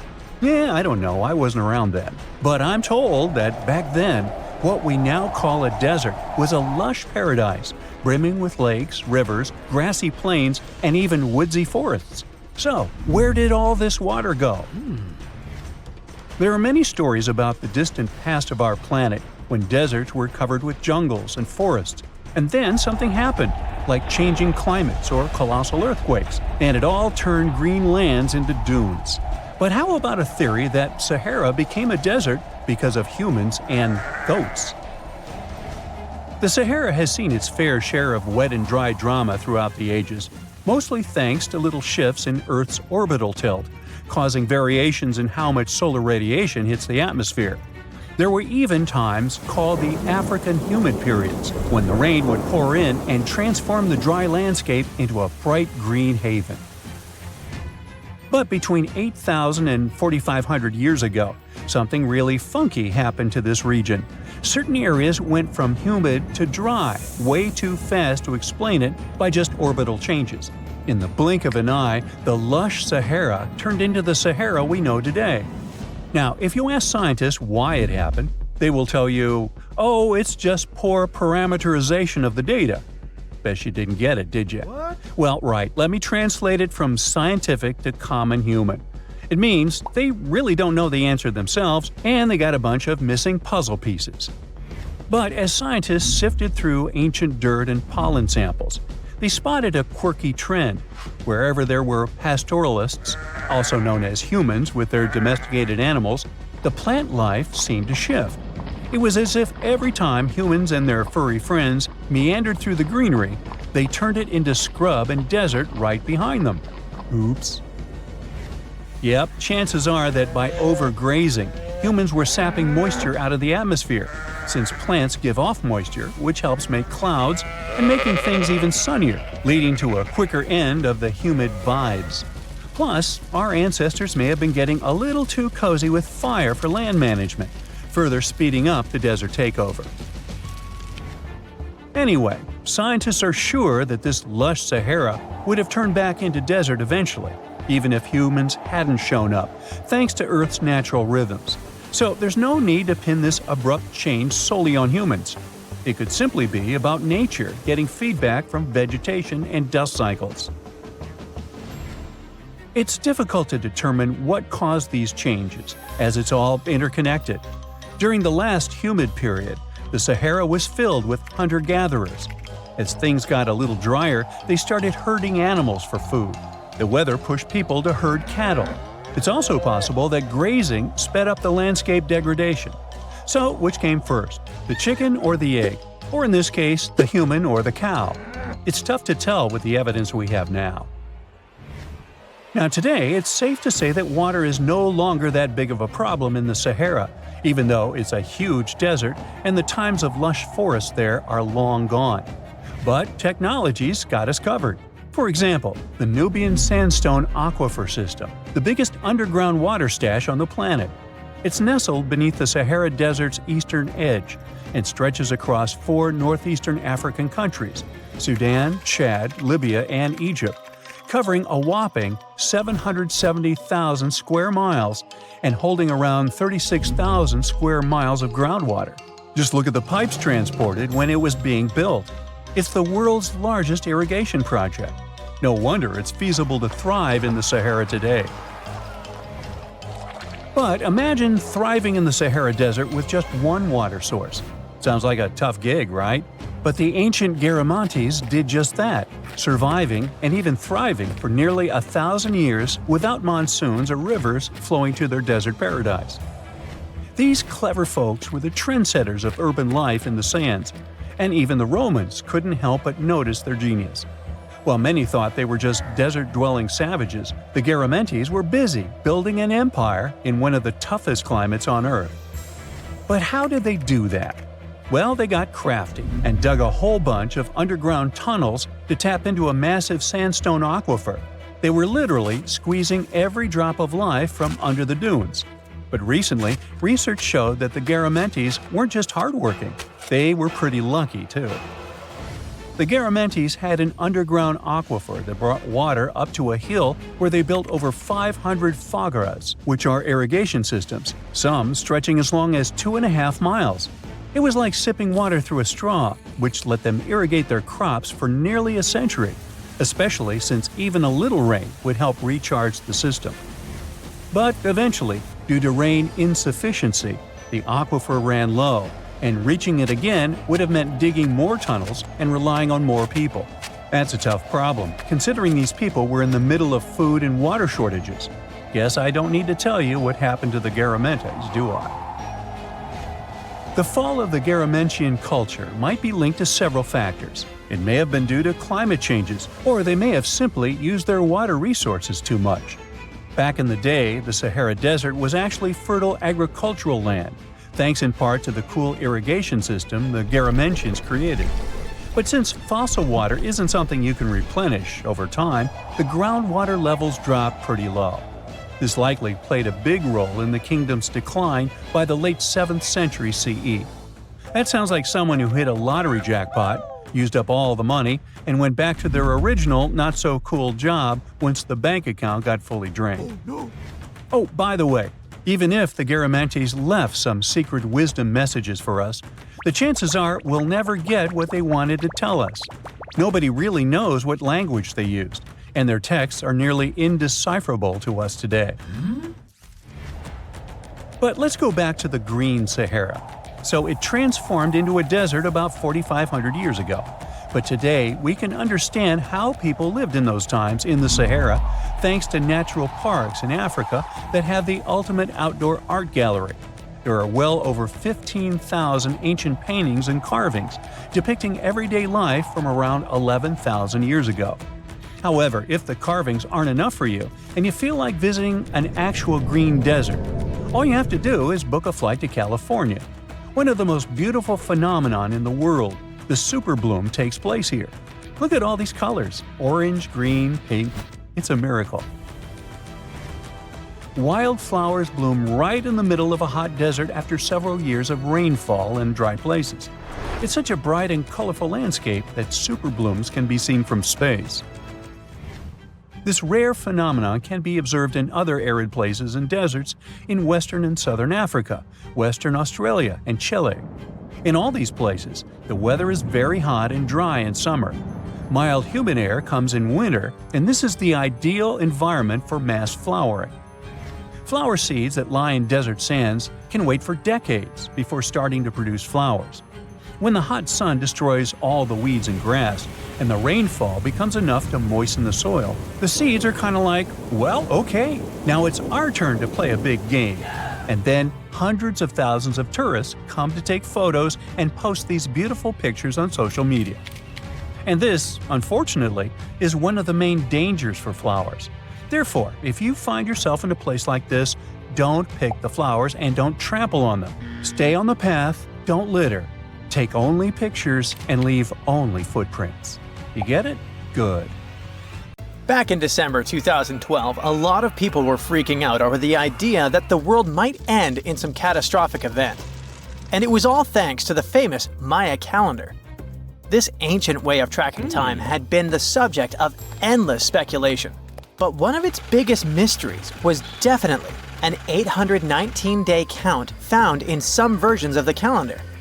No one could explain why it was there or how it worked, until recently, when a group of researchers from Cambridge might have finally cracked the code. First things first, how does the Maya calendar work? So the system the Maya civilization used to track days was based on something we now call the calendar round. Think of it like 3 interlocking gears. These are 3 cycles working together. The first is a 365-day solar year, known as Hab. The second is a cycle of 20 names. And the third is a cycle of 13 numbers, which forms a 260-day sacred calendar, called Solkeen. Just like we'd say something like December 25th, 2025, they named their days based on how these 3 cycles lined up. For example, here we have the day 3 Manik and the 14th of the month Hop. It takes 52 years for the 3 cycles to align in the same way again. After that, the days start repeating. But this is where things start to get more complicated and mysterious. On some Mayan monuments, we have also found enigmatic inscriptions pointing to the existence of another cycle, the 819-day count. There are about 20 examples of these inscriptions, mostly found in places like Palenque and Yaxchilan in Mexico. So it didn't seem random at all, and this calendar must have been hiding a big secret. Early research showed that the 819-day cycle was represented by one of 4 colors and the cardinal directions associated with them. Black was tied to the west, red to the east, white to the north, and yellow to the south. Researchers also discovered that this period of time could be broken down into 3 smaller cycles. One of 9 days, one of 7 days, and one of 13 days. Multiply them together, and you'd get 819 days. Pretty cool, but why did they do that? This color scheme and the 3 cycles seemed like a basic level of interpretation, and experts were pretty sure its real purpose was still hidden from us. Another thing researchers noticed is that this strange count of days was mostly shown using a Y glyph, followed by a number. But in some cases, they also added a glyph representing Kawil. This was a powerful Maya deity, often associated with creation and lightning. He was usually symbolized by a torch coming out of his forehead, representing the spark of life. But in the 90s, a study suggested that when Kawil's inscription showed smoke and fire coming from his forehead, it could actually represent the planets Jupiter or Saturn, or maybe even both. Wait, that means that the 819 days count could be linked to both planets in some way. From there, research focused on figuring out what that link might be. The first conclusion is that this calendar might have helped the Maya track the movements of those planets in some way. Then they started noticing something interesting. These cycles could be specifically tied to the synodic periods of Jupiter and Saturn. By synodic periods, we mean the time it takes for a celestial body, like a planet, to return to the same or nearly the same position as seen from Earth. While this possibility was pretty exciting, something didn't quite add up. Each planet moves very differently, and trying to fit multiple planets into an 819-day span just didn't seem to work. In other words, this 4-part color-coded calendar system was simply too short to align perfectly with the synodic periods of the visible planets. So it looks like we're back to square one. This mystery had people scratching their heads for ages, until 2023, when specialists realized they might have been looking at it all wrong. Researchers actually needed to shift their perspective. Instead of seeing this system as 819 days, they needed to consider the number as representing timelines, and this period of time could be just a small part of a much, much bigger calendar. You see, as we said earlier, this cycle seemed to track the period when a planet became visible to people on Earth. To prove that these 819 cycles were timelines, not actual days, researchers needed a planet that could serve as a starting point to back up their theory. In this case, it was Mercury. And there's a pretty simple reason for that. Mercury's synodic period is 117 days, which fits perfectly into the calendar count. I mean, if you take 1819 and divide by 117, you get the number 7. So, Mercury is the only visible planet whose synodic cycle fits neatly into this period as whole numbers. Perfect. Now they had a solid starting point. From there, they needed to expand the calendar by increasing its length to 20 periods of 819 days. Suddenly, a pattern emerges. And just like that, all the synodic cycles of the planets fit perfectly into the system. For example, Saturn's synodic period from 378 days lines up perfectly after 6 819-day cycles. Venus aligns every 5 cycles. Jupiter every 19 cycles. And Mars, which takes the longest, needs 20 cycles. In other words, it takes about 45 years for Mars to align with the synodic periods of all visible planets. So, this is how researchers determined that the ancient civilization wasn't referring to days, but rather to timelines. The Maya astronomers came up with this count as part of a larger calendar system of 20 periods. But then a question comes up. Why was studying the synodic period so important to the Maya? Well, we don't have super specific answers about this mysterious calendar yet. But what we can say for sure is that the Maya truly believed in the powerful influence of the cosmos on daily life. So maybe they wanted to analyze how the movements of all the visible planets lined up with their other calendars. Of course, this system is just one part of the Maya's amazing and advanced understanding of astrology. And it wasn't just about using astrological cycles for planting and harvesting. They also had crazy specific knowledge, like how to predict solar eclipses. Archaeologists believe the Maya connection to the stars is reflected in the ruins of their world. Take the famous pyramid in the ancient city of Chichen Itza, located in Mexico's Yucatan Peninsula. If you look closely at the base of its staircase, you will see a snake's head carved in stone. But here's the coolest part. During the spring and fall equinoxes, when day and night are exactly the same length, the sun casts sharp, triangular shadows on the staircase. It creates the illusion of a snake slithering down the steps.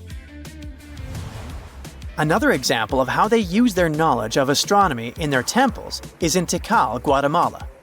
Built around year 1 of the Common Era, this pyramid is considered one of the Maya's earliest astronomical complexes. And its alignment and orientation allowed them to track and calculate solstices and equinoxes with incredible precision. The Maya were skilled sky watchers. Just like we have modern-day high-tech observatories with round domes, they had something similar. Meet El Caracol. The name means snail in Spanish and refers to the spiral staircase inside the tower. Built around 906 Common Era, it was the perfect place to observe all the changes in the sky and track the movements of the sun, moon, planets, and stars. Unlike us today, with our telescopes, satellites, and advanced tools, the Maya relied entirely on naked eye observation, and that makes their achievements even more incredible. In 1850, French scientist Auguste Mariette went to Egypt looking for manuscripts, but accidentally found a head of a sphinx sticking out of the dunes. He cleared the sand and figured out the sphinx was guiding the entrance to some underground construction. Several months later, he finally entered the Serapium of Saqqara. Inside, he found an enormous granite sarcophagi with remnants of 64 bulls. Scientists are still amazed by the tech that the ancient Egyptians used to transport those enormous boxes. The Serapium was built around the year 3000 before the Common Era. It was an underground tomb built to honor the sacred Apis bulls of ancient Egypt. It had a long hallway, almost 500 feet long, with giant stone rooms on both sides. Some of the sarcophagi weighed as much as 50 average cars, and all of them were made with super precision, with exact 90-degree angles. These sarcophagi were beautifully decorated with hieroglyphs and carvings that told stories about the lives and importance of the Apis bulls. Now, there are 24 sarcophagi left. In ancient Egypt, Apis bulls were very special animals connected to the deity Ptah. They thought the bulls carried Ptah's spirit and wisdom, helped the pharaoh, and protected the Egyptians.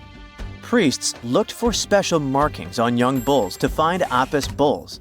It could be a white triangle on its forehead, which symbolized divine light, a shape on its back like a vulture's wing, and a scarab shape under its tongue, which stood for rebirth. If a bull had these signs, they believed it was chosen by Ptah and treated it like royalty. The chosen bulls lived in a special temple in Memphis, the city where they worshipped Ptah. They received the best care and offerings from visitors who wanted their blessings. When an Apis bull passed away, it was treated with great honor and mummified. When Mariette entered the Serapium, he noticed traces of rollers on the gallery's floor and found 2 wooden horizontal winches. Each had 8 levers. Later, other explorers saw double rails. The burial chambers were lower than the hallway floor. To get the boxes into place, workers filled the chambers with sand so the sarcophagi could be rolled in straight. Then they slowly removed the sand to gently lower the boxes into perfectly cut spaces in the bedrock. A carved stone sign found in the Serapium said it took 28 days to move just one sarcophagus and its lid into its spot during the time of Ptolemy II. The extreme precision of the sarcophagi with 90-degree angles also has an explanation. Ancient Egyptians wrote texts, or rather, papyrus, on geometry a long time ago. It shows that they knew the approximate number pi and could calculate the volume of a pyramid with its top cut off. If they could figure out complicated math like that back then, it makes sense that they could also carve perfectly flat surfaces 500 years later. All this sounds pretty legit, but some people think certain things don't add up here. The size of boxes is way larger than the size of bulls, yet they buried pharaohs in tiny coffins that barely fit their bodies. The sarcophagi are made out of granite with crazy precision, and they could have just used limestone, which would have made things way easier. The transportation of the boxes seems pretty simple, but only in theory. If one person could pull about 440 pounds, then at least 250 people would be needed to pull just one box. The tunnels in the Serapium are really narrow, only about 2 feet wider than the boxes themselves. There's no way hundreds of people could have squeezed into those tight spaces to pull the boxes. And even if they did, how would they turn the box in the cramped corridor, lower it into its niche, and place it perfectly in the middle? Somehow they did this 24 times, and every box is centered perfectly. Plus, the chambers were dusty, and there were no signs of soot from lamps. This means they must have worked in almost complete darkness. The real use of the boxes could also be different. A long time ago, even before the Egyptian pharaohs ruled, the local people already knew how to use fermentation. It happens when tiny organisms called yeast eat certain ingredients like starch and turn them into gas and ethanol. So someone in ancient Egypt probably put food like barley, bread, and even meat inside a giant stone box, then closed it tight with a heavy lid. These stone boxes, carved from granite, were so precisely made that they were almost completely sealed, so nothing could escape from it. As the yeast inside the box started working, it created more and more CO2 gas. It built up pressure inside the box. The granite boxes were incredibly strong. They could handle more pressure than a car tire can hold. When granite was squeezed under such pressure, its crystals produced a tiny electric charge. This effect was possible because granite contains quartz. a material that reacts to pressure this way. The process also needed meat or animal parts, possibly to help the yeast grow better. Meat contains something called oleic acid, which yeast needs to keep growing and to survive the bad effects of the ethanol it produces. As the pressure inside the box kept growing, the combination of gases and electricity made these boxes not just ancient fridges, but powerful energy systems. Over time, the pressure inside got so strong that it could push the lid open and the gas would escape with a pop. But when people rediscovered the Serapium in 1850, they found old drawings that showed piles of stones stacked on top of some of the box lids. So, someone long ago probably tried to make the lids even heavier by adding extra weight to make it harder for the gas pressure to push them open. This extra weight also meant the quartz crystals in the granite could keep creating more electricity under all that pressure. If someone opened one of these stone boxes thousands of years later, they would only find bones from bowls that were placed in the box. And that's exactly what Mariette discovered in the 1850s. They opened the Serapium for visitors soon after the first excavations in the second half of the 19th century. Prince of Wales even had a luncheon with his guests in one of the sarcophagi. Sands and earthquakes made the site inaccessible for a while, but now you can visit it again and try to solve the mystery yourself. With new tech, we could have answers to many other historical mysteries soon. A team of scientists at Chicago's Field Museum of Natural History recently used a special CT scanner to learn more about ancient Egyptian mummies without unwrapping them. They gently rolled 26 mummies on custom carts out to the parking lot, where the scanner was waiting. It took thousands of detailed X-ray pictures of each mummy and their coffins. When all the pictures were put together, they created 3D images that showed what was inside, the skeletons, and some artifacts. The scientists hope these images will help them understand ancient Egyptian burial practices from over 3,000 years ago. Even though the scanning process only took 4 days, it might take 3 years to study all the data. But scientists were able to learn some personal details about the mummies. One of the most popular mummified individuals at the museum, Lady Chineta, was a woman who lived in ancient Egypt about 3,000 years ago. It looks like she passed away in her late 30s or early 40s. To make sure her body looked complete for the afterlife, embalmers put stuffing in her neck to keep it from collapsing. They also placed artificial eyes in her sockets, so she would have eyes in the next world. She was wrapped in fancy linen and placed in a beautifully decorated coffin. The scans revealed that it had been carefully crafted with a slit at the back, which embalmers used to fit the body. There were also some artistic details on the surface, like markings for her knees. It looks like her burial was on the scale of a high-end luxury car. That's it for today. So hey, if you pacified your curiosity, then give the video a like and share it with your friends. Or if you want more, just click on these videos and stay on the bright side.